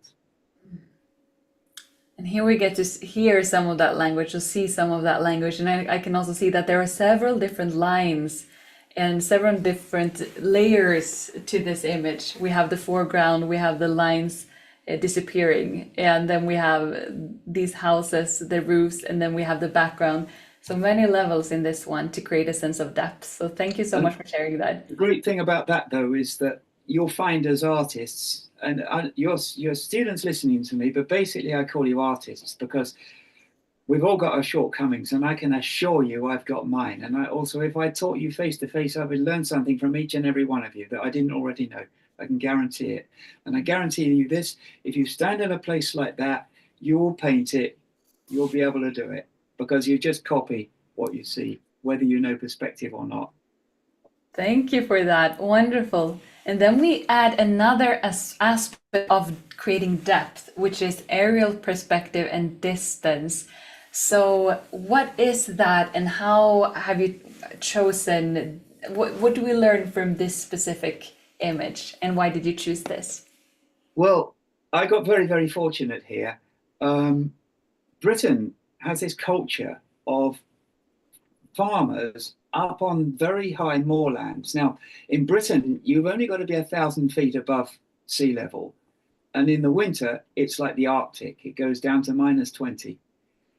And this is one of those places. This is only about 2,000 feet above sea level, not very high by international standards, but it's a very bleak, rough place. And I went up there in the autumn with my friend a long time ago camping, and I wanted to get some beautiful, beautiful photography of this wild area of Britain. And when you get up onto the tops of these moors, the only farming is sheep farming, hill farming, and they're farming sheep. And we're driving along the road, and this happens a lot. You have to stop for sheep, and all these sheep came, and I quickly got onto the roof of the car. My feet were over the windscreen. It was an old British car. We didn't mind. It kept breaking down anyway. So made a little dent on the roof while I was sitting on it. And I took these wonderful photographs of these sheep. But the farmer follows the sheep. The sheep actually know where to go. So the farmer comes up behind them. So all the sheep came first. There were probably about 400 of them. And then right at the end was the farmer. And I thought, well, I can't do that. So I put the farmer at the front. He's a sheep farmer. You know, he's not a shepherd. He rounds these sheep up with dogs. But very often a shepherd will call each sheep by name. And I knew a shepherd with 400 sheep, and he could call every single sheep himself. But as he got older, he couldn't cope, and he had to have dogs. And then he lost the relationship with the sheep. So this is about a farmer with his sheep following him, which they actually don't do, but it's about that wild upland life. Because I was on the roof of the car, I had a steeper perspective. So I'm actually above the farmer because my photographs were taken above his head level. And if anybody ever wants to know the type of car, it was probably the worst car ever built, the British Leyland Allegro. So in fact, it broke, and we had to fix all the brakes that day.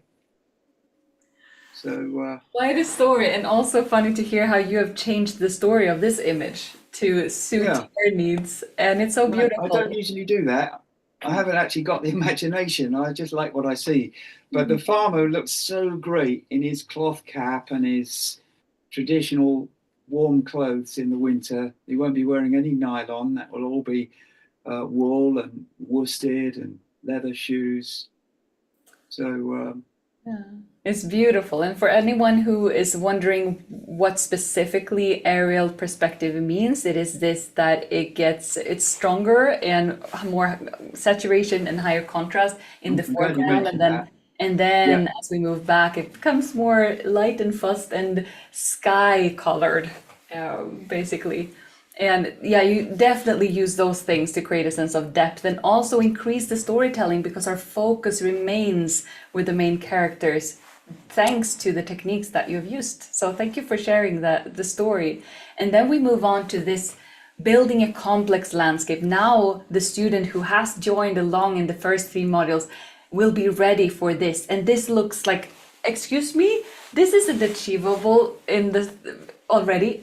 So why is this achievable, would you say? And what do we learn in module 4, Joe? These underwater stones, I paint them, and sometimes they work, sometimes they work well, but you've got to have a go. I use a watercolor technique with this rather than an illustrative technique. In other words, I just use a few techniques and hope they work. I don't actually draw it photographically. So that's the first thing to remember. Just keep trying, and one of them will hit the spot, at least 1 out of 2. So it's a complex landscape because there's actually quite a complex pattern that creates the underwater stones. what makes the stones look underwater is not what you think. Things that are underwater are subject to a scientific effect of light called refraction, where objects are squashed right down from that size right down to that size. Now, when you look at those stones, they're big flat stones, aren't they? They're big, they're chaotic shapes, but they're big flat stones. But your brain only thinks that because it knows they're underwater, because they're all drawn incredibly long and thin. All of those stones are incredibly long and thin. You can look at them and think, no, they're not. They're big flat stones. But that's because your brain thinks they're underwater. They're not underwater. They're just paint on paper. But because the brain thinks they're underwater, it does the correction and it makes them into big flat stones. And it's the long shapes that make the brain think they're underwater. Why do those stones look like they're underwater? The reason is because they're all long, thin shapes. Hannah, can you believe that? It's actually pretty astounding. It's like it's like really being the magician knowing the magic trick and you're explaining the magic trick, but we still are tricked by it. So it's like this You can't, phenomenon when we see exactly. in both of these ways at the same time. And you cannot believe what you see. So we try to use the wrong tool for creating what we see. We try to use narrative instead of visual. But to understand visual, we've got to go, sometimes we actually have to go inside the brain and work out what the eye is seeing. And to give you an example, there was a great British landscape painter called Constable, and he painted what was out there. And he painted in the 1840s. He painted British landscape at its height, just before major industrialization. And it was beautiful. But he painted the whole sprawling afternoon. He painted the whole story. He painted a lot of narrative, and it was beautiful. Monet painted no narrative whatsoever. He painted what his retina saw. He went round the back of his head and he looked inside his own brain. And that's why it was so clever, because he painted what the eye saw. And that's what you're trying to do as an artist. You're trying to go inside your own head and try and work out what your eye is seeing scientifically. And if you don't believe it, we see upside down. We only think we see the right way up. That image is fed into our brain upside down. But the brain orients it precisely the right way up. We know that because you put an image through a sphere, the eye, it comes out upside down. So you only see what you think you see. And so that's just an example of how when you observe, you've got to do more than just look at things. You've got to actually understand what's going on. That's the great thing about painting, because I love science, but I'm not a scientist. But watercolors taught me a lot about science. Thank you for that fascinating journey. And in a few minutes, we will continue painting, and that's when Joe will add the final dark details and make the painting a pretty finished painting. It will not be on this level of detail, but yeah, that's what we have to look forward to. But before that, let's walk through module 5. One part is that there will be a creative task, and another one is that we will begin to mastering washes and relaxed painting. So what is different about this? And I can see there is more wet into wet here. There's a very wet feeling thanks to the colors and the techniques that you've chosen. So please share something about module 5. Britain sits, the whole of the British Isles sit way, way north. And that's strange. Scandinavia, most of Scandinavia is a pretty long way north. Denmark is on the level of Scotland. But with Britain, you have this beautiful, soft landscape. And it doesn't ever get really cold, although British people would disagree. You know, we might get -5 in the winter, but we don't get -20. And in the summer, it doesn't get really hot. And that's because although the whole of Britain sits north of the USA, except for one tiny little bit. Now, we're not talking about Alaska. The contiguous USA stops at the 49th parallel, and Britain starts at the 49th parallel and goes northwards. And the only place where the British Isles go through that 49th parallel are a few hundred meters on the southernmost tip. on the Lizard Peninsula. So we're way north, and we are north of most of inhabited Canada. Most Canadians live on latitudes to the south of us, and a lot of them way, way south of us. Ottawa, 43. Halifax is down near Bordeaux in France on that level. Why do I mention this? Because we have this very soft, wet landscape. It rains a lot. And this is one of the rainiest places of the British Isles, Wales. And this is a tiny road which goes over the top of central Wales, between a town called Tregaron and a town called Llandrindod Wells. And I drove over this road with my wife, and we saw this beautiful scene with the mountain disappearing. And what's interesting about it for me is I hardly ever paint rainy days. I always paint sunshine. But what made it work was the values, the intense, strong lights and darks.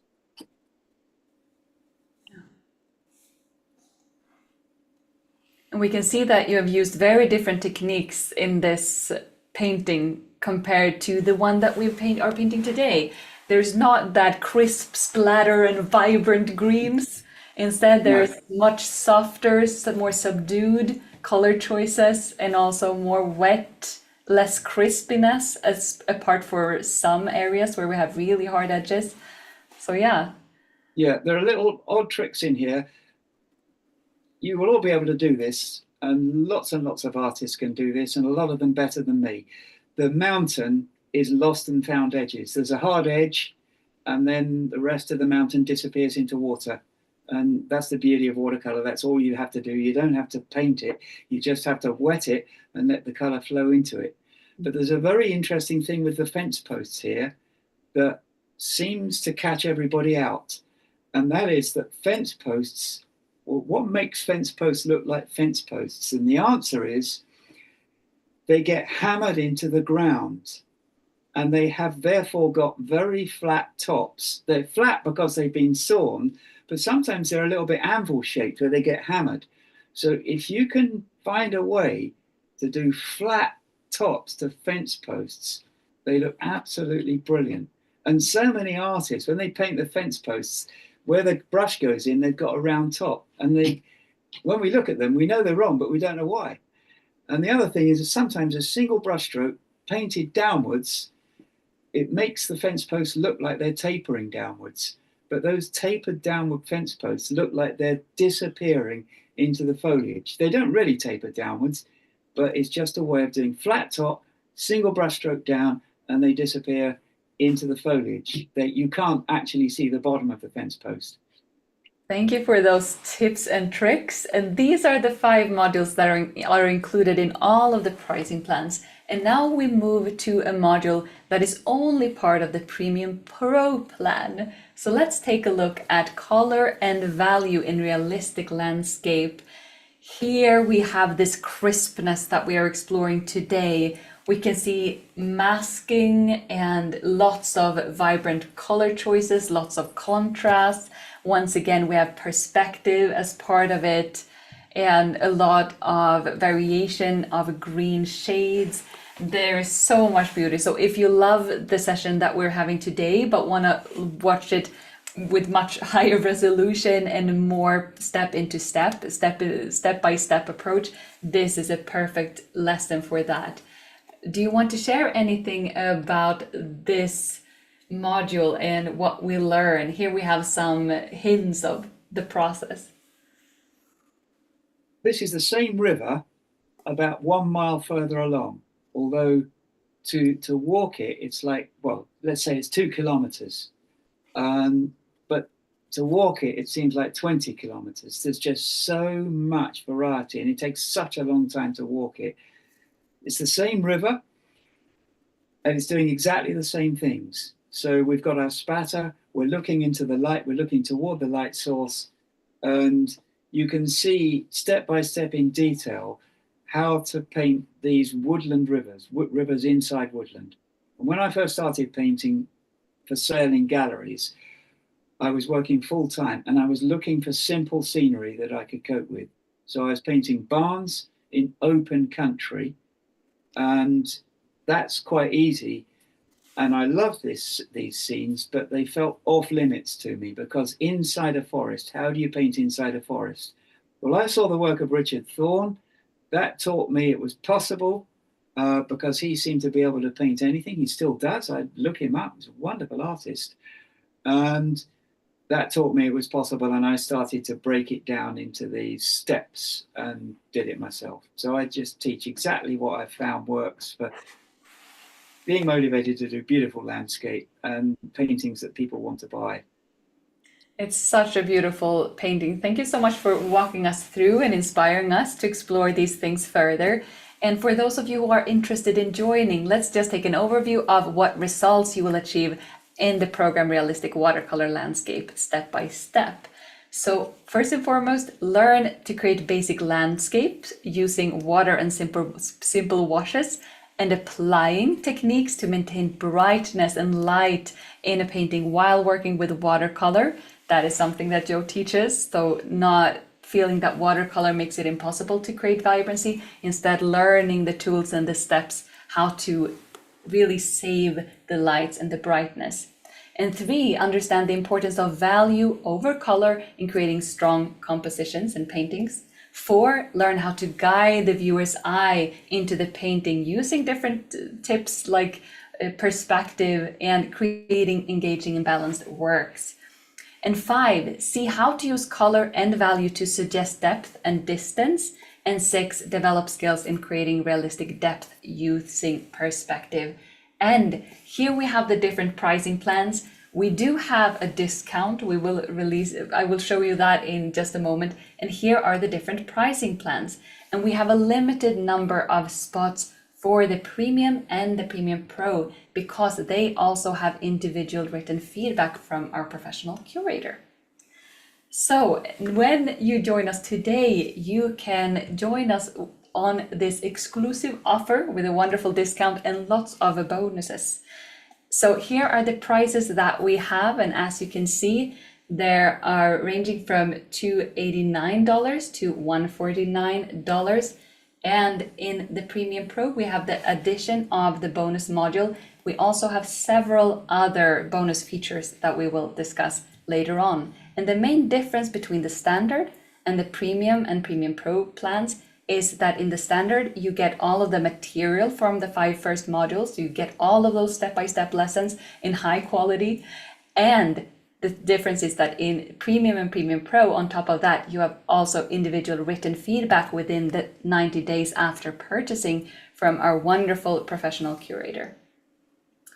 And we have a limited number of spots so that the curator can really give high quality feedback to each and everyone who joins the Premium and Premium Pro plans. And the button to join the program with either of these plans is below this video. So you can click it now and make sure to join us straight away if you want to take advantage of the discount and also the bonuses. So now we're gonna continue painting, Joe. So I'm gonna hand it over to you and to the painting practice. I'm going to need to dry it, so I've got my hair dryers ready to roll. I'm going to get it bone dry, and then we're going to put a layer of spatter over the foreground. We're going to paint the trees, a few more background trees, and the reflection. And that should be fairly quick. So here we go with the drying.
And if anyone has any question about the program, make sure to share that in the chat. We have team members who are ready to answer you if you have any questions.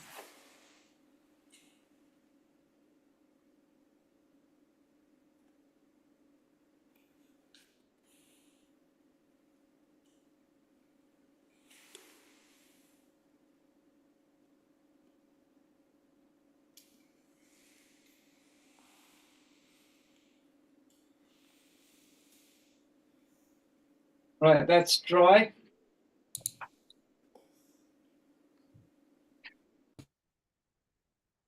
I'm going to put this on this paper so it's able to dry a little bit more.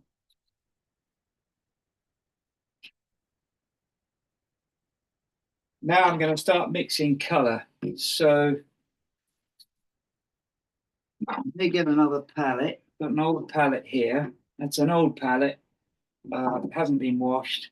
So I'm going to be mixing Payne's Grey. That's the dark. And some Hooker's Green. I would usually use phthalo green. So I'm going to put that in shot so you can see what I'm doing. There's a lot of Payne's Grey going on. I also use Payne's Grey by Old Holland, not Old Holland, sorry, I use Old Holland paints, they're absolutely brilliant. No, by Van Gogh. Van Gogh is one of the best, in my opinion, is one of the best student watercolor paints out there, made by Talens, who also make Rembrandt, which is a brilliant professional watercolor paint. So we're going to mix Payne's Grey, which is a super dark grey. Every Payne's Grey is slightly different. The darkest and blackest one I know is Winsor & Newton. Very good. This is M. Graham. I don't always use it. Sometimes I do paintings with just ultramarine blue, burnt sienna, quinacridone magenta, and make a dark out of those colors. So I don't always use this. Now, what I've got is a lot of color, and it needs to be able to be spattered. So I'll find the brush that's going to spatter it. That's another number 10. Find my number 8 brush.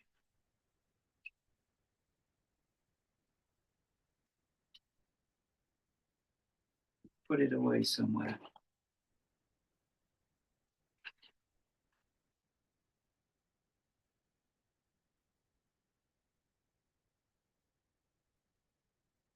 It's got to. There we go.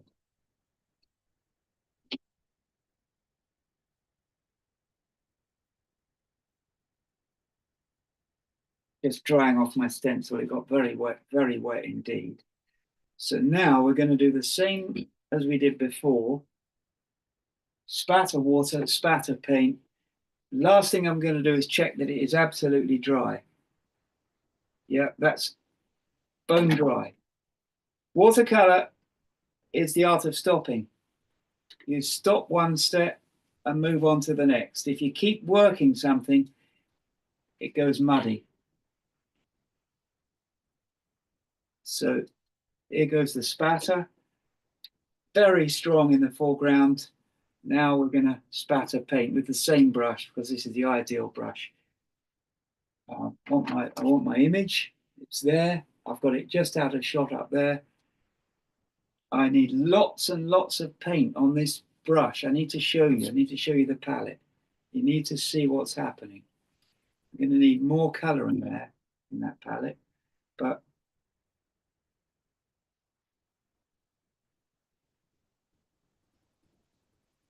spattering from the bottom up, always spattering from the bottom up. I've got to get more color on the palette. I'm just going to use Payne's Grey, nothing else. I just want it to be dark. So this is how you can create the most amazing foliage, but don't try with a synthetic. It's disappointing. It won't work. The only way I've ever found of doing this is with a sable brush. If anybody discovers another way, please come and tell me. I would be delighted. So now we're getting lots of texture into the foreground. That's working quite well.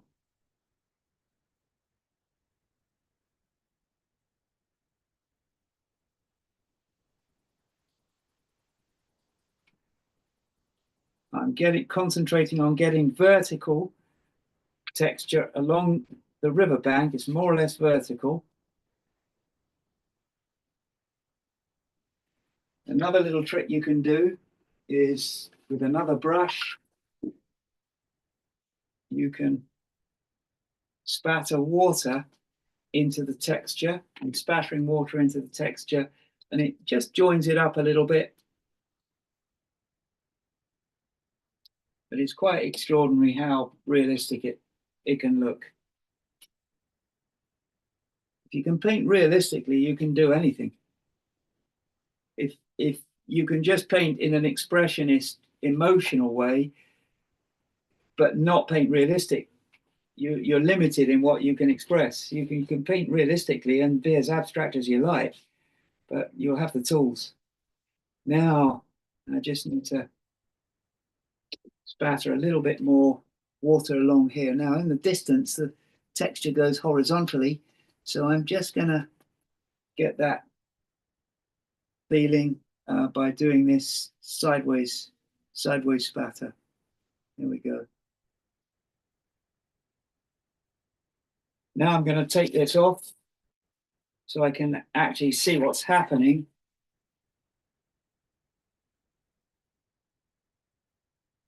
There's my reference, my own painting, and I can spatter over that just to make it a little bit more natural. I want to just get this done very quickly now, so I'm going to spatter a lot of water into this as fast as I can. I'm going to get a little bit of a stencil into that zone there.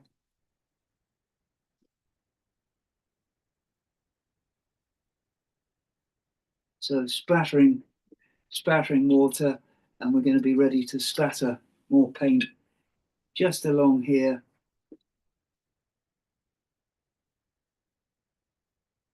Don't want it to be too linear. I want it to be quite rough, no lines. Another bit of paper over there. Now if I can go carefully upwards, another bit of paper, plenty of printer paper. That stops it going too far up.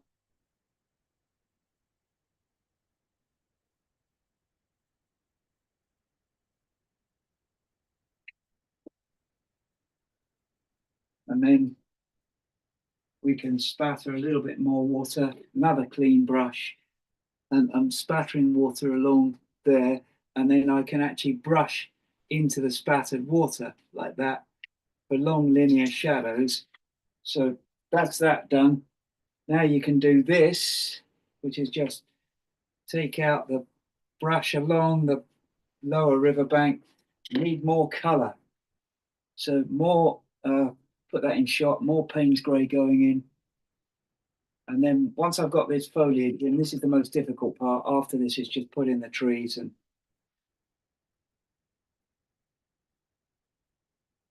trying to keep away from having strong lines in there. Just want to get the absolute roughness of the texture.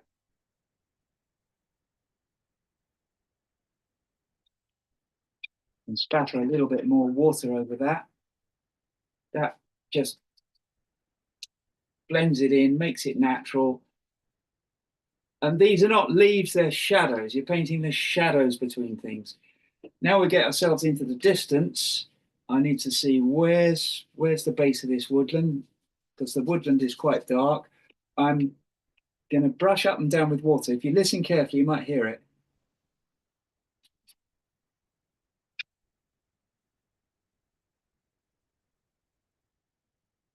So I want a dark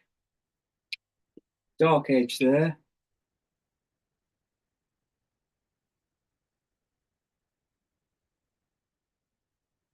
quite like the idea that there's a bit of blue in it. So I've just dumped the brush into the cerulean blue, and I'm going to just, it really is rather strong. See if I can get a bit of yellow. I'll put the palette over there. Need to find the yellow paint. Sometimes I just like to drop raw color into something, let it sort itself out, and it doesn't always have to have a reason for being there. You can have different bright colors next to each other and let them mix in the eye. Right, so now I'm just brushing this blue color. It's quite dark, leaving a few spaces. Put that back in the palette, come back to this dark color here, weave a little bit of that in. Now I can over spatter with water again.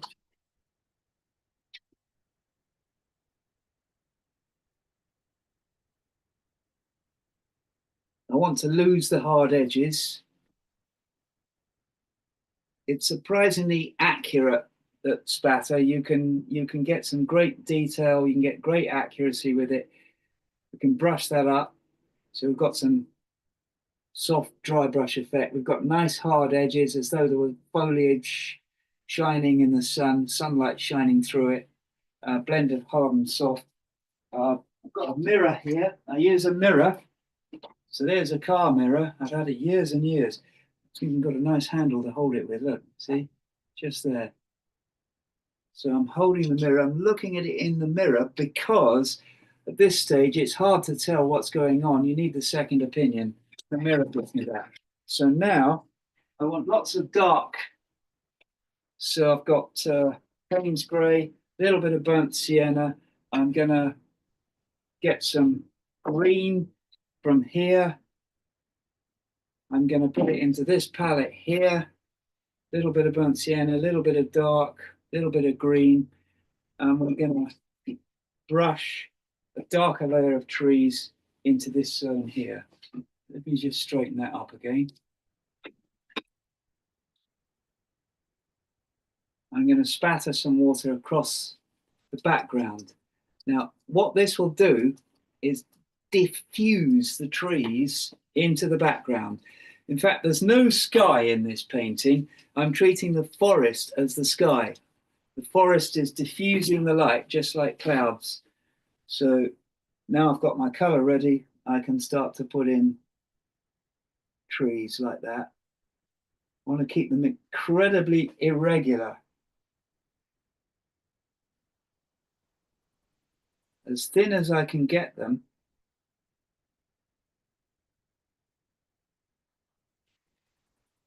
I notice in the background here, they're very pale in my painting, and I'm going to try and keep that element.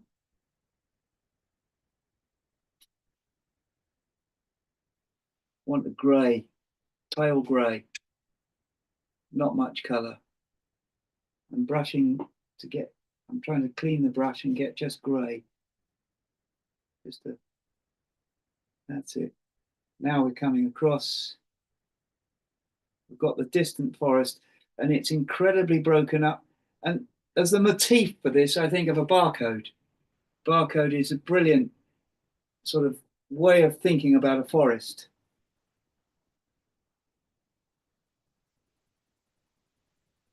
It's almost impossible not to paint something in a very regular fashion. Now we've got this distant bit of woodland over here. I'm mixing lots of colors together on the palette, and I'm getting a dark blue green. So if I just spatter that like this, I've got the forest, extremely irregular, lots and lots of paint on the brush. So I've got a bit of dark in there. I can paint it as well. I like that blue. So I've got some blue coming off the palette here. I've got all the different colors. Want a kind of bluishness I'll put back in.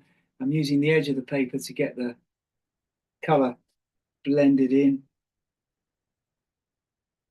Got some lighter green coming in here.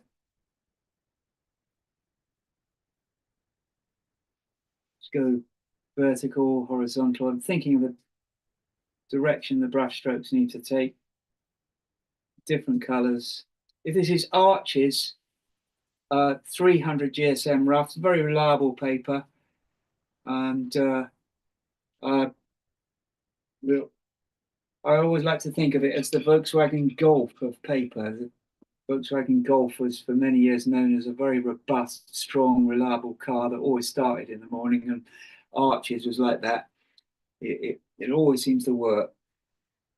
So that's that. Now I know I need to put my big trees in. So how much do I need to dry that? I need to dry a little bit before I put the trees in. There's mess all over the water. That doesn't matter. Joe, while you're doing that, I need to dry this. Joe, can you hear me? Yeah. While Joe is drying, I'm going to share the bonuses so that you know more about what's included, because we had some questions about different parts of the program. So I hope that Joe will hear me. So the first bonus is for all of the different plans, and that is Articoins. And Articoins is a virtual currency that you can use on Artefacto's own store called Artistore. So this is for anyone who joins the program, and you can exchange that to get mini lessons, workshops, mini courses, etc. And then here is an overview. We will also take a look at the next bonus, which is only for the Premium Pro plan. This is the Art Marathon Realistic Landscapes, where you get to learn how to paint the waterfall that we saw previously, and also an autumn landscape. And here you can just explore this style and learn more more from Joe, and just plunge into the bright colors of autumn in the second one, and just learn how to achieve the sparkles of a waterfall here. Right, that's dry now. Okay, we're gonna jump back in. Sorry it's taking so long. No, I just took the time to share some information. There are more bonuses that I will share after Joe is finished. That's great. So I'm mixing black, Payne's grey, and a little bit of burnt umber. I've also got some Naples yellow here. I might try and use that. Naples yellow is basically black, white, and yellow, or black, white, and an orangey yellow. You could make it yourself, but you can use it for moderating and controlling color. So I'm going to put a little bit of this in the palette. And this is what I mean about using watercolor for its properties. Sometimes I use it in a very pure way, but this is a little bit like oil painting. I'm almost treating this as an oil paint, but it won't be opaque. You know, this is watercolor still. But what I can do is paint these trees with Naples yellow and then add the dark. I cannot see where the trees were when I painted them, so I'm just going to take a stab at it. So I think we've got that one here, and we'll put this in like that, very strong.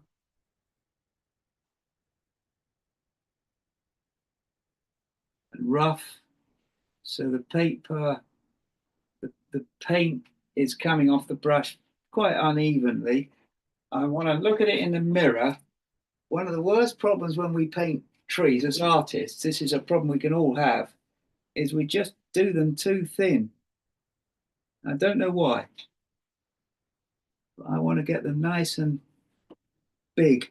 Now, but I'm just using my own photos of my own painting as a guide. Need more paint. I say that so often. I need more paint. I'm just going to show you a brush called a sword liner. I can do this without a sword liner, but this is a sword liner here. The only ones around are synthetics, but the synthetic ones actually work quite well. So sword liner will give you beautiful brush marks for trees. They need a lot of paint, always need a lot of paint. So you can get very long, thin lines with them, and they like to be painted rapidly. You have to press them down quite hard, and they make a lot of spiky shapes, and they break up and make you different branches. They just want to paint branches. But I'm going to come back to my normal brush because they'll do a certain type of shape, but I want the type of shape that these alders give. And it's difficult to get the tree type. You can get generic tree branches with a sword liner, beautiful, but they'll always be the same type of mark. So there we go. We've got that tree in place, and the next thing I want to do is break it up along the base by spattering water into it. So I'm spattering water into the base of the tree, and that will join it up to the ground. Back to the Naples yellow. I'd like to get some Naples yellow into it. There's Naples yellow there, and I've mixed it with some green. I'm going to just put a little bit into the tree like that. I'm going to get this tree in place. I'll put this brush back here. Now I'll get this tree in place. So I'm just going to still need to sketch it a little bit. So that seems to go like that. That's talking to myself here, not explaining anything, but I'm just trying to work out what that tree looks like. Right, that'll do. And I've got a little bit of brown, a little bit more Naples yellow. I'd like to get some burnt umber, more burnt umber. And I'm going to put that tree in, then it's the water reflections, and then we're done. So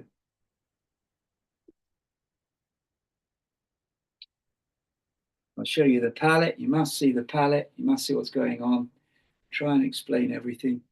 When you watch these on the video, you'll be able to look back and replay it and get those little bits that you missed, or, you know, I don't know which package, but you can ask questions and I'll explain all the things that I wished I'd had, you know, when I started out painting.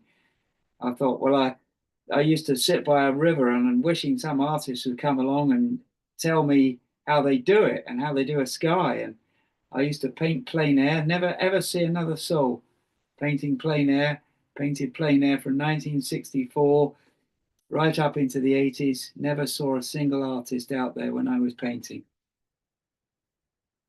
Absolutely brilliant to see artists, people having a go, trying to paint. Doesn't matter if it's any good or not, it's plein air.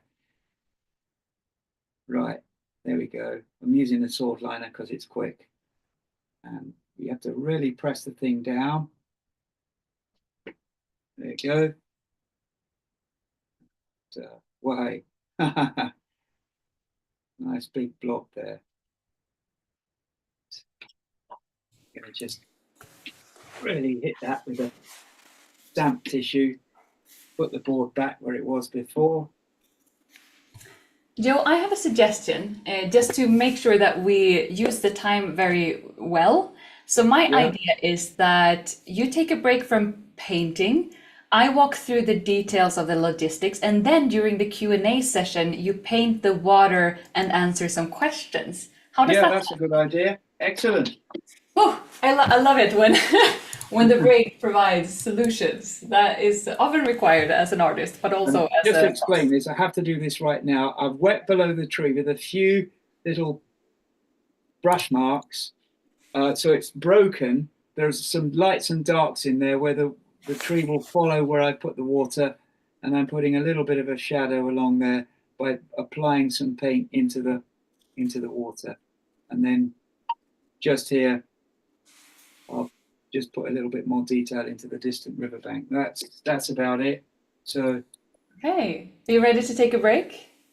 yeah, I have to just do this. I have to put this paint in while it's still wet, Of course. and then I will be ready to take a break. And I promise you, the water has to be done in about 7 minutes max, but preferably about 3. Okay, then It's you're gonna have crazy. to Water's multitask if you absolutely have crazy. questions at the same time. Yeah. It's gonna be So, fascinating. yeah. Okay. So think that's about right. while you just catch your breath so that you you are ready for the water, Yeah. let me share the journey, the learning process. If you choose the Premium Pro plan, which is the most content, the most support, then you would start by having 90 days, and then of course there is lifetime access to this program, but we encourage you to complete it within 90 days because you will have the possibility of getting personal feedback from our wonderful curator during the first 90 days. So the process here is that you do the module 1, 2, 3, 4, and 5, and also the bonus module will be accessible, or you will have access to the bonus module if you choose the Premium Pro plan.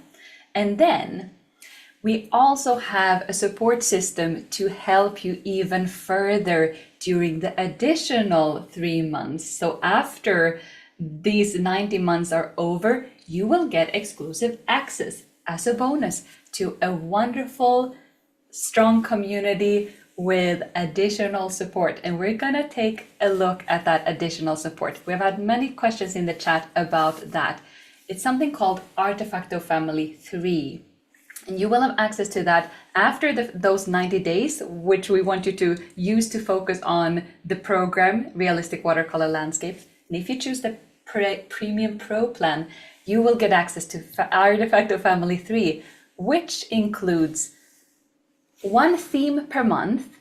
And this theme will be encouraged by both an exclusive painting Zoom session with a professional artist. This artist will be different every month to keep the topic, to keep the input and inspiration and vibrancy from new people every month, and they can also focus on their expertise. So this is a way to just encourage you and support you even more. We also every month have a curator-led Zoom session. Here you get to ask your questions, get some tailored exercises to help you with the theme of the month, etc. You will also have access to workshop recordings, additional materials, additional lessons, and also be part of a wonderful, active, creative community. And there will be different activities as well. So this is definitely a chance to just continue the motivation and get the chance to ask questions if anything pops up during the first 90 days of the program.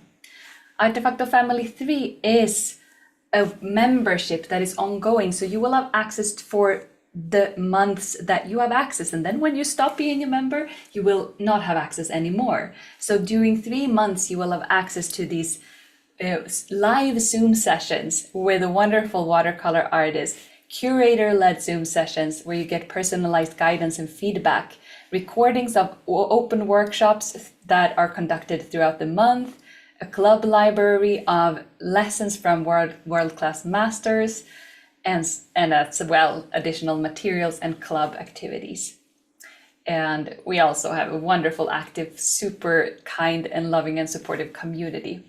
So when you join the Premium Pro plan, you will both have the marathon that I shared previously, and also, so the Art Marathon Realistic Landscapes, that was the one with the waterfall and the autumn scene. And this is added also. So now you understand why we feel that Premium Pro is such a wonderful pricing plan. It includes so much inspiration.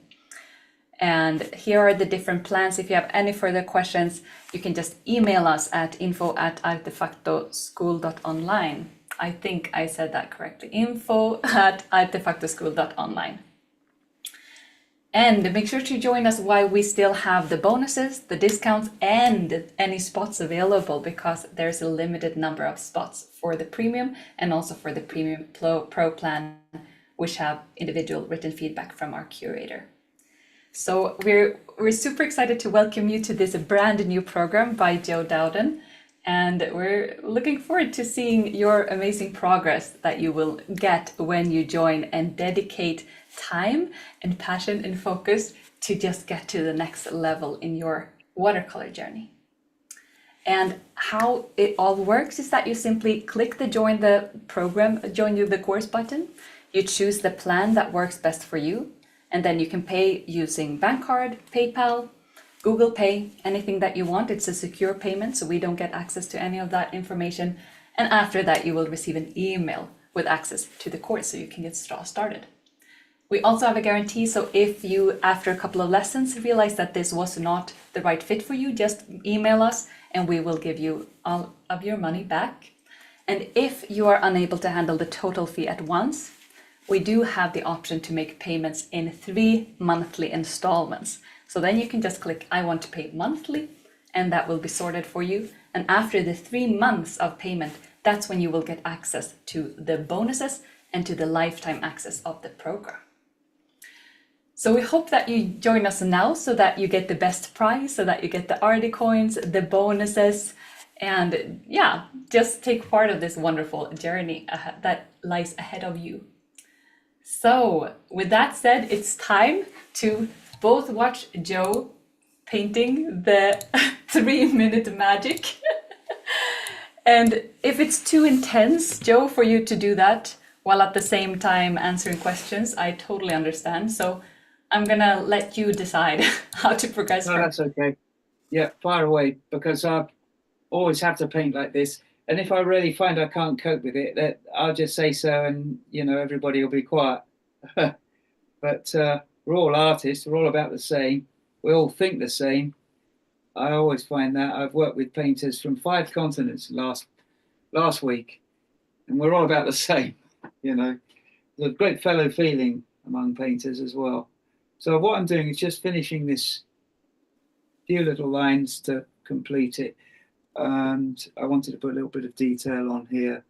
But now I'm ready to paint the water. So I've got a new palette to paint the water with. I'm going to mix a lot of this Naples yellow up. And I've got intense Payne's grey there. I'm going to be putting yet more Payne's grey on.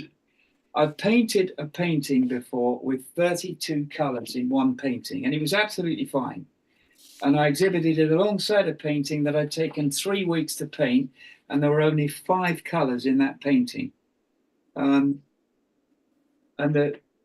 It was Arabia.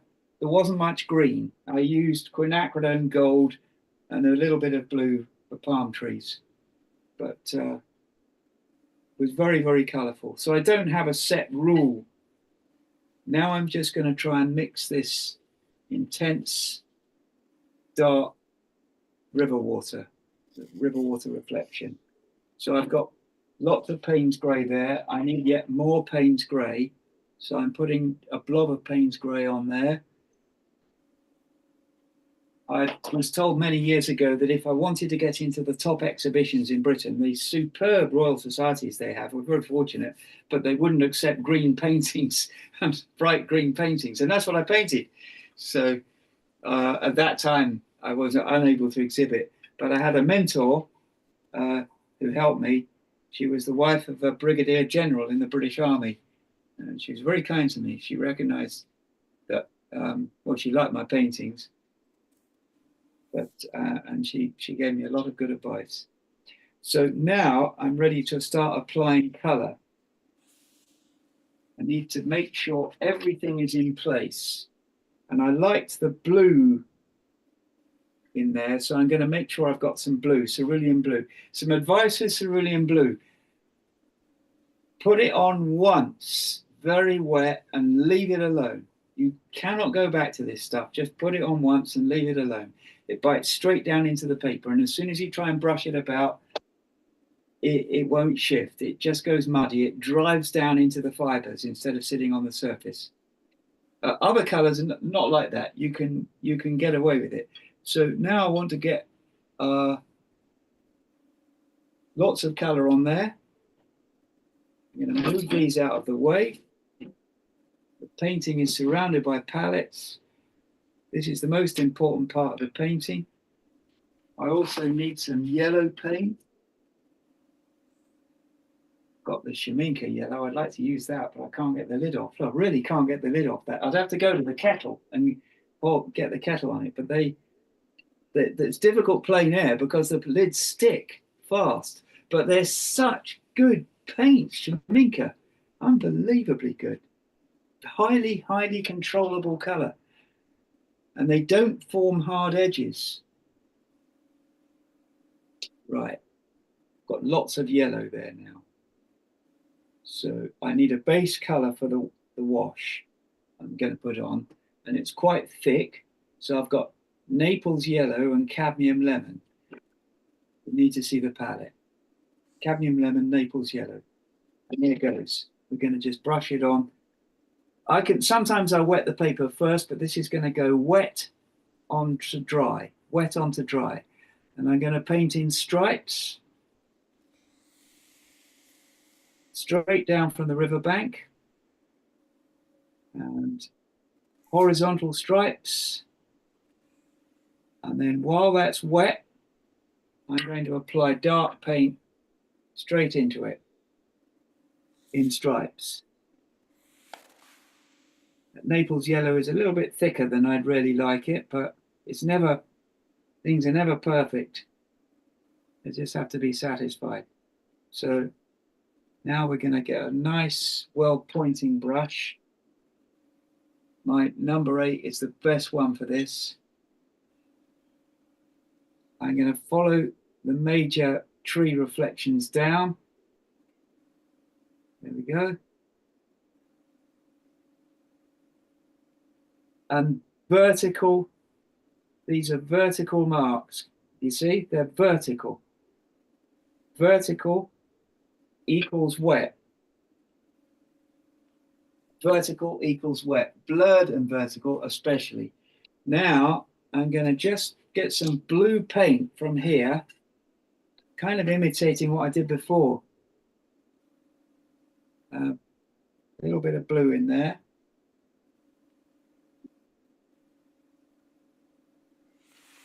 I have a mirror. I'm looking in the mirror just to see how it's going. And you can't trust your eye. So we've got vertical, and now we've got the coming out into the foreground. Now I want to get lots and lots of mass tone. This is wet paint going onto dry paper. No, Can you still see? No, we can't. I guess that the battery is perhaps too low or something. You know, that is a nuisance for this to happen right now. I've got a very long lead. I'm going to just plug this in. And we're gonna take a look at the presentation. I don't know. It's been a lot of technical things. Let me see if there are any questions. I've got to plug it in and get back onto Zoom. Perfect.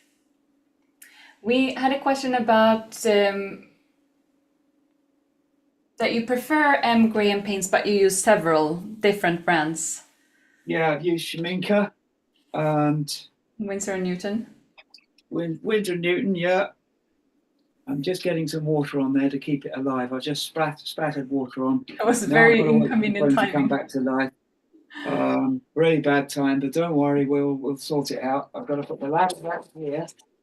I can't believe it going out. It was fully charged, but it was heavy. Right, it's just going to go back in. And then I've got a link on Zoom.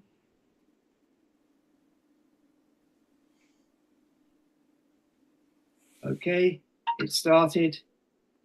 And I've got to go to my mail and access link from Maria, or is it the most recent one you sent?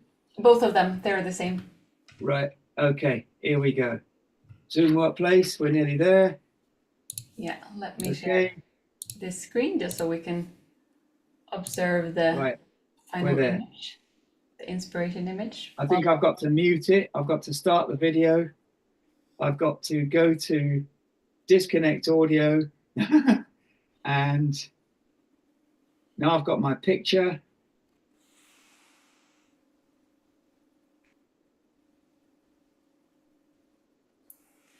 We had a question that you might not be able to answer right now, but I think we will ask it at some point. And that is, when you paint plein air, do you use so much material? Do you have so many different things when you paint? I carry too much stuff. That's my problem. You're one of the plein air painters that I can't make it see my harder for yourself. I can't see my image on my screen. On the phone, no, you can't because I don't want to share it because it's too But I bright. can't. Yeah, I need to see it. Yeah, do you see it now? Yeah, that's it. Very Right, small. excellent. Right Yeah, now I can reverse it, and I can get perfect. it in, and it'll all be okay. Yeah, it's just Except in that the it isn't. wrong angle. So if you can just, Okay, it's jumping about every time I touch it. That's it. Right. Now all we need to do is zoom in. perfect. We're getting there. Zoom in, please. It's I'm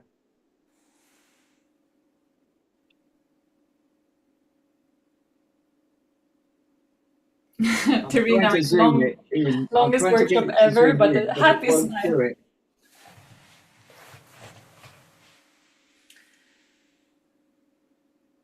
I don't know why it won't zoom in. Maybe that also takes energy from it. Maybe it isn't. No, it's just it's Would it be possible for you to hold the phone and just paint the final because it's just so, oh, not now it's really. working, isn't it? It zoomed in before, it was fine. Yeah. Everything else has worked, but it won't. I can't get it to zoom. I think it's because Zoom is controlling the image. So it worked But before, it but it did do doesn't it work before. now. Just So it's done it. That's technology for you. sometimes Right now I've got a. It's almost perfect now. it's just in the wrong direction. Otherwise, it's great.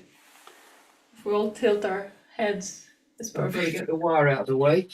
I mean, basically, that's virtually perfect. It's just the wrong rotation. 90 degrees Let wrong. me just have a look. I don't know why it thinks it's in the wrong rotation. How about that? That's right. We're I've there. done it. We're there. Let it be. Okay. Let's do this. Okay. Now this will probably be pretty dry, but there are some other areas that you Don't can. worry. It'll be all right. Great. There's a great saying in Australia, she'll be all right, mate. And she will. Right. Now, where's my picture? Disappeared. That's it. Got it. Right. We carry on. So I kept it wet by spattering a load of water on it from my hands. And now we've got a light mass tone in there. That's a light mass tone of yellow, background color. That was fun, wasn't it? Gabriella writes that I love that that he's not giving up. So now we're just going to put in the color, the dark, and these are blurred and vertical. They're basically vertical marks, vertical streaks going straight down into the reflection. And keep it vertical. And it's doing fine. I'm quite happy with that because I know how it'll come out. And now what we do is just there's a mass zone where everything is blurred in there, everything. And here is the break zone. This is where it breaks out into the foreground reflections. And we do that with a combination of brush strokes and reflection lines and dry brush. So let the brush speak. I'm not trying to draw ripples. I'm just letting the brush do the work. Want it a little bit paler. I want kind of a muddy look to the reflections. You can paint with mud. It'll never look like, the colors won't go muddy. You can paint with mud color, but muddiness is caused by not enough paint and ramming it into the paper, and it loses the luminosity. But you could go into a mud puddle, distill it into paint, and if you paint it wet enough, It'll look beautiful. Now we're just going to go very wet paint going on, get some yellow into it for a bit of lightness.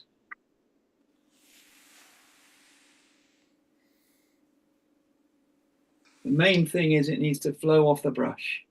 So I'm mixing up yellow there and Naples yellow and black from here. We're nearly there.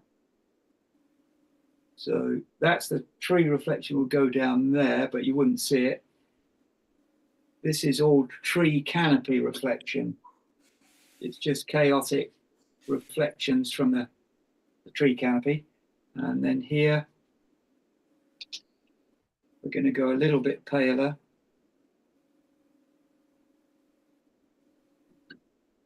I check it in the mirror. That way I can see what's going on. Right, I know exactly now I can see it in my mind's eye as well. So here we've got reflections going across and down. This is all reflection from the tree canopy above the water. And here, I'm going to do it slightly paler than my painting of a few years ago. You hear that police car?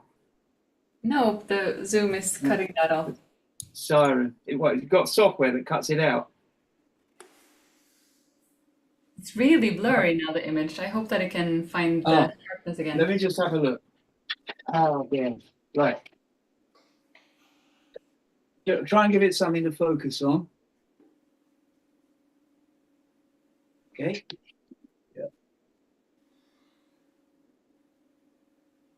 Yeah, that's a harder time focusing when using zoom, apparently. Now it all looks like you painted the entire thing very wet into wet. So Yeah, that's right. We'll get this sorted out. Hang on. You can't have this. yes, How long Julie, has it been like that for? and not very long. We have seen lots of sharp edges. Julie asked, Right. is he painting wet on dry? There you go. And, oh, that's perfect. So as you can see, there are parts of the image Right. where So I'm going to push the thing. I don't want to mess up on the touch the camera again. I'm going to Yeah. push that back into shot. That's and really we'll good. just get this finished. And basically, Julie, yes, he's painting wet on dry to get the crisp edges. And Yeah, so this is wet on dry, and but the brush is very, very wet. Wet on dry is wet brush, dry paper.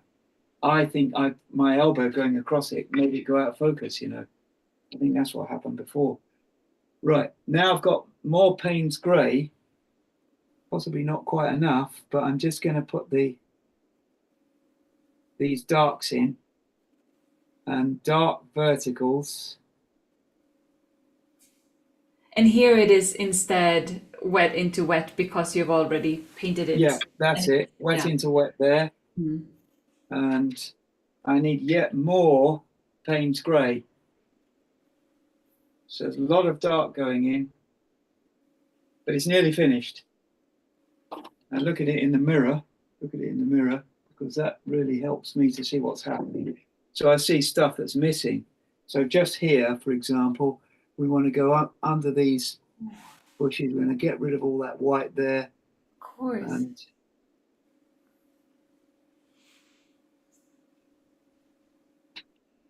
the same in here. You need to get the darks where they belong. That's all got to be dark. I've got a lot of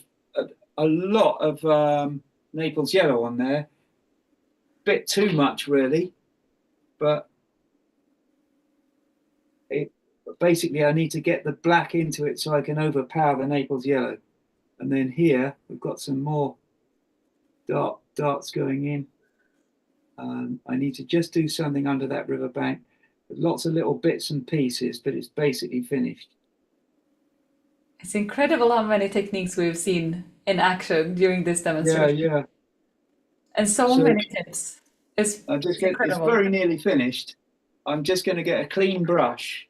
This happens to be an Indian synthetic squirrel the only effective synthetic brush I've ever found, and I'm still experimenting with it. Pandas, Chinna Panda, very well-known artist, very nice chap as well. Yeah, I've known him for years on the internet, but the first time I got to meet him was in Delhi last week. So now I've just put a little bit of a darkness up into the riverbank there. Now I've just got to have a look at it, see what's happening. It's all shining in the light. So I'm looking at it in the mirror so I can just get some handle on what's going on with it. And what I want to do is I want to get some more darkness into there. So it's sort of quite frenetic, just trying to get that last little bit right while it's wet, because it's all got to be done while it's wet in one go. Very, very difficult to go back and do anything. So I've got some darkness in there at last. That's what I wanted. There's some masking fluid to come off here at the end, but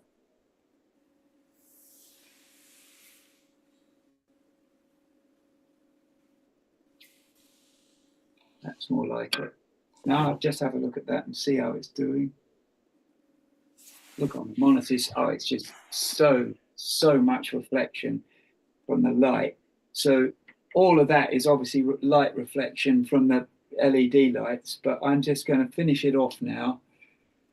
That I'm using this synthetic brush because it's doing, but it can do very thin lines. I like that.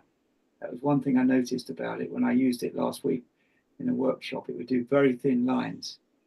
And no one had any sable brushes out in India, so I needed to do something with the brushes they were using. But they're available in Europe. Just here, I need to just fill that in off the riverbank. And then basically I'm going to dry it now because nothing more I can do. So I'm going to dry it just so you can see it. Wonderful. And people really want to see at least when you rub off some of the masking fluid as well. So before I do that, just you look away and you look back at it and you can see bits where it just needs a touch more doing. And we can do a few little marks that would indicate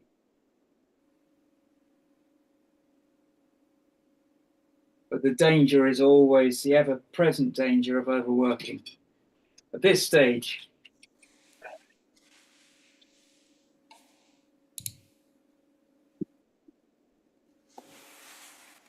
I've got to plug in the other head by as well.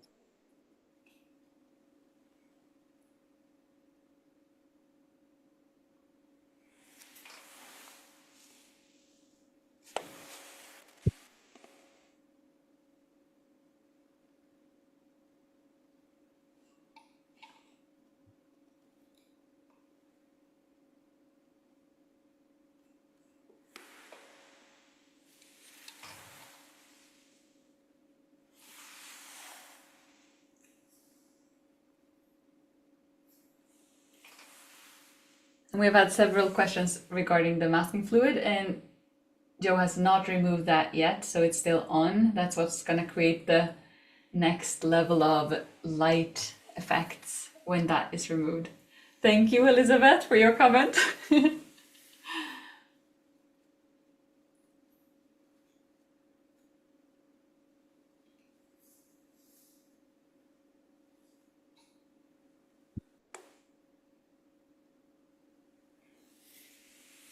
Yeah, speeding up the process by using 2 hair dryers. That's right. Just going to take off masking from here. Yeah. Where you can see what's going on there.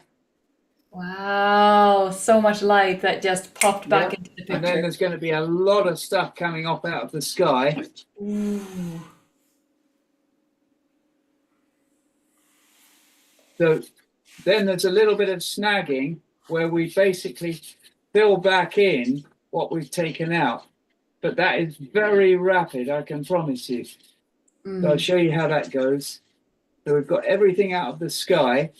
The sky just looks a bit more textured and rough. So foreground, we basically touch in the leaves, foreground leaves like this.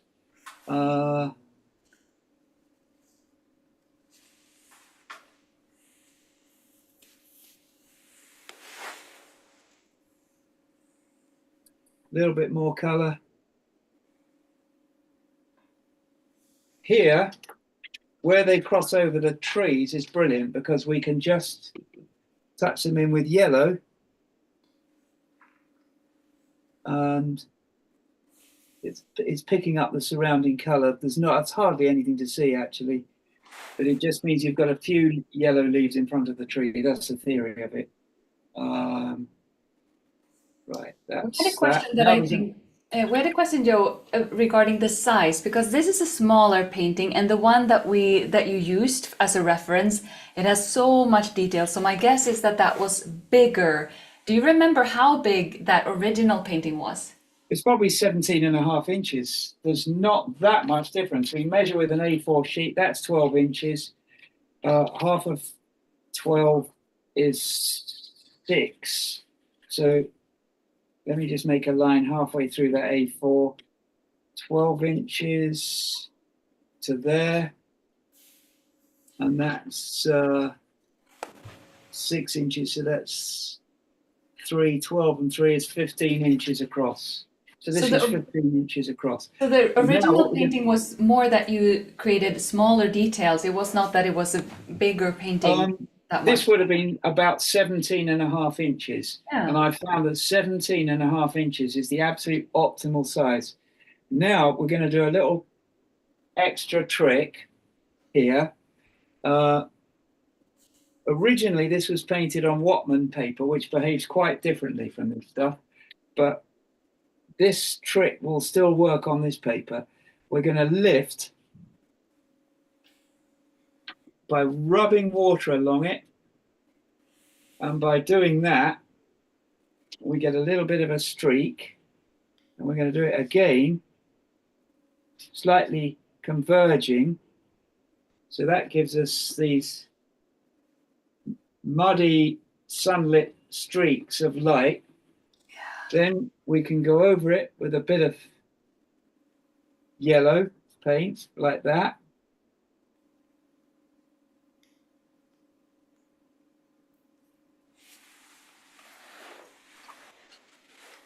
This was incredible, Joe. So much things. Have to look at it the only way I can see what on earth is going on is to look at it in the mirror.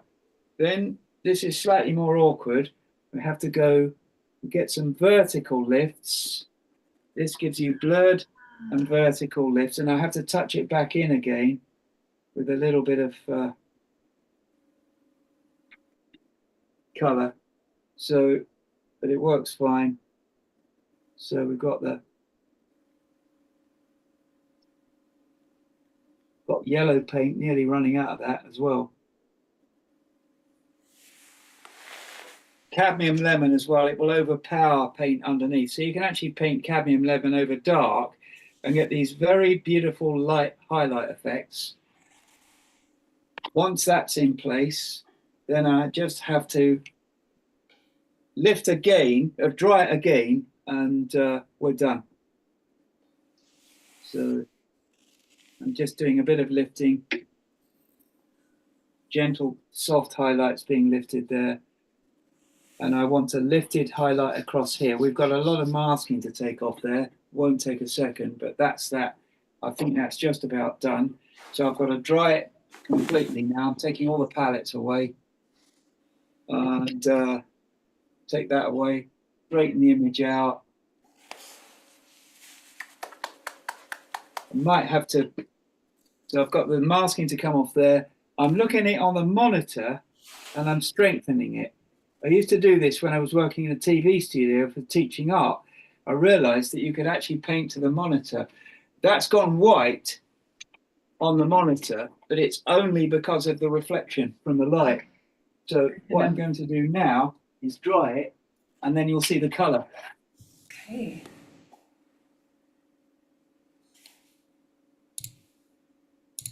And while he's drawing that, I just want to say I've read in the comments that you're impressed by Joe's and my patience. I am super impressed Packing it in. with. Are you already finished drawing? No? I'm super impressed by every one of you, and there's a lot of you who have stayed all of these 3 hours. That is super impressive, and I agree the time has flown by, and it's like we've... I'm going to take the masking off here. Yeah. Okay. Thank you for staying with us all of this time. And of course, if you want to continue, you know what button to click to learn even more from Joe. And let's just dive into the finishing parts. And just here, I'm going to just touch those in gently and just get those light streaks painted back down a little bit. So they'll go very fine and thin, and you can break through them as well in places. Oh, and Joe, I think we need to remove the tape now because people are starving. Yeah. They need to go and The eat. tape's going to come off. So show us Is going magic. everywhere. The painting's finished. I'm just going to dry that, and now we're taking the tape off. So just get that fully dry, and here goes the tape. You ready? Yes, yes, yes. Super Right. excited.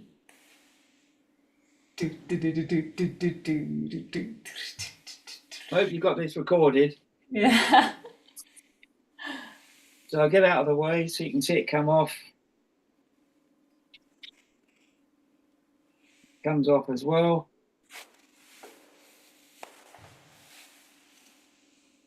And that, get it straightened up.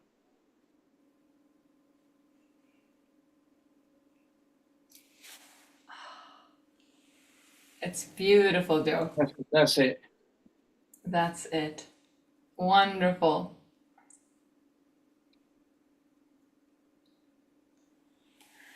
Okay, there we go. Thank you so much, Joe, for sharing all of this. Like, it was like this really in-depth course, but it's a really in-depth crash course that you shared with us during these 3 hours. It was one of the longest workshops we've had, but we've had several comments in the chat that this was the best watercolor nice. workshop that they have experienced. And it was so in depth, and I'm amazed with everyone who stayed and with you who have shared so much, Joe. This was super impressive, super valuable. I am beyond impressed with everyone and with you, Joe, for just staying focused and just completing this painting. Even though there were some technical challenges, we moved along and we got all the way here. So cool. I'm just, yeah, very, very impressive and such beautiful paintings. And thank you for all of these wonderful comments in the chat. You should read them, Joe, because there are so many thank yous in the chat right now. Thanks a lot. This is one of the best demos I've ever seen. Absolutely brilliant, great demo, incredible, amazing, fantastic. So thanks so much. Thanks so much. Thanks so much. Thanks, that was great, etc., etc., etc., etc., etc. It just keeps going. Thank you so much for your thank yous, everyone. And I want you to receive that, Joe, because yeah, you definitely deserve to just receive all of that from everything you shared. This was incredible. Thank you so, so much, Joe. And thank you for everyone for staying until the end and being so passionate about watercolor and staying focused for these 3 hours that we've had together. And for everyone who wants to continue learning, for everyone who felt like this was a bit much, maybe we could take it more step by step, then you are more than welcome to join the program where Joe indeed takes it much more step by step so that you really get to know this by heart and learn these techniques and own them yourself and not just feel that they are magic tricks, but feel that they are part of your toolbox. Is there anything else that you want to share, Joe, before you go and eat? Yeah, I just remembered the size. I think the original one for this was about 18.5 to 9 inches, which is quite big. Yeah. So Is that around I've the just half remembered sheet? that. Is that around the half full sheet? Half of a full sheet? It's Something like that? yes, it's within half full sheet. Yeah. So this is half sheet in total, the total size of the painting, but the paper goes way out beyond the edges. Yeah. But I usually work within half sheet. Although I've got a big roll of paper, so I do oversize as well, going up to 4 feet across, nearly. Okay, everyone, it's time to wrap up because we've spent more than 3 hours together. I hope that every one of you feels inspired and feel like, wow, I experienced something incredible and I can do this myself. And you can when you learn this and when you explore this and try this out several times. We will probably not be able to get this on the first attempt, but thank you for showing us all of the magic tool tricks that we can get inspired by. And yeah, thanks everyone. Thank you so much, Joe, and thank you everyone for just being so wonderful in the chat. Okay, take care. Bye. Bye. Bye bye. Thank you.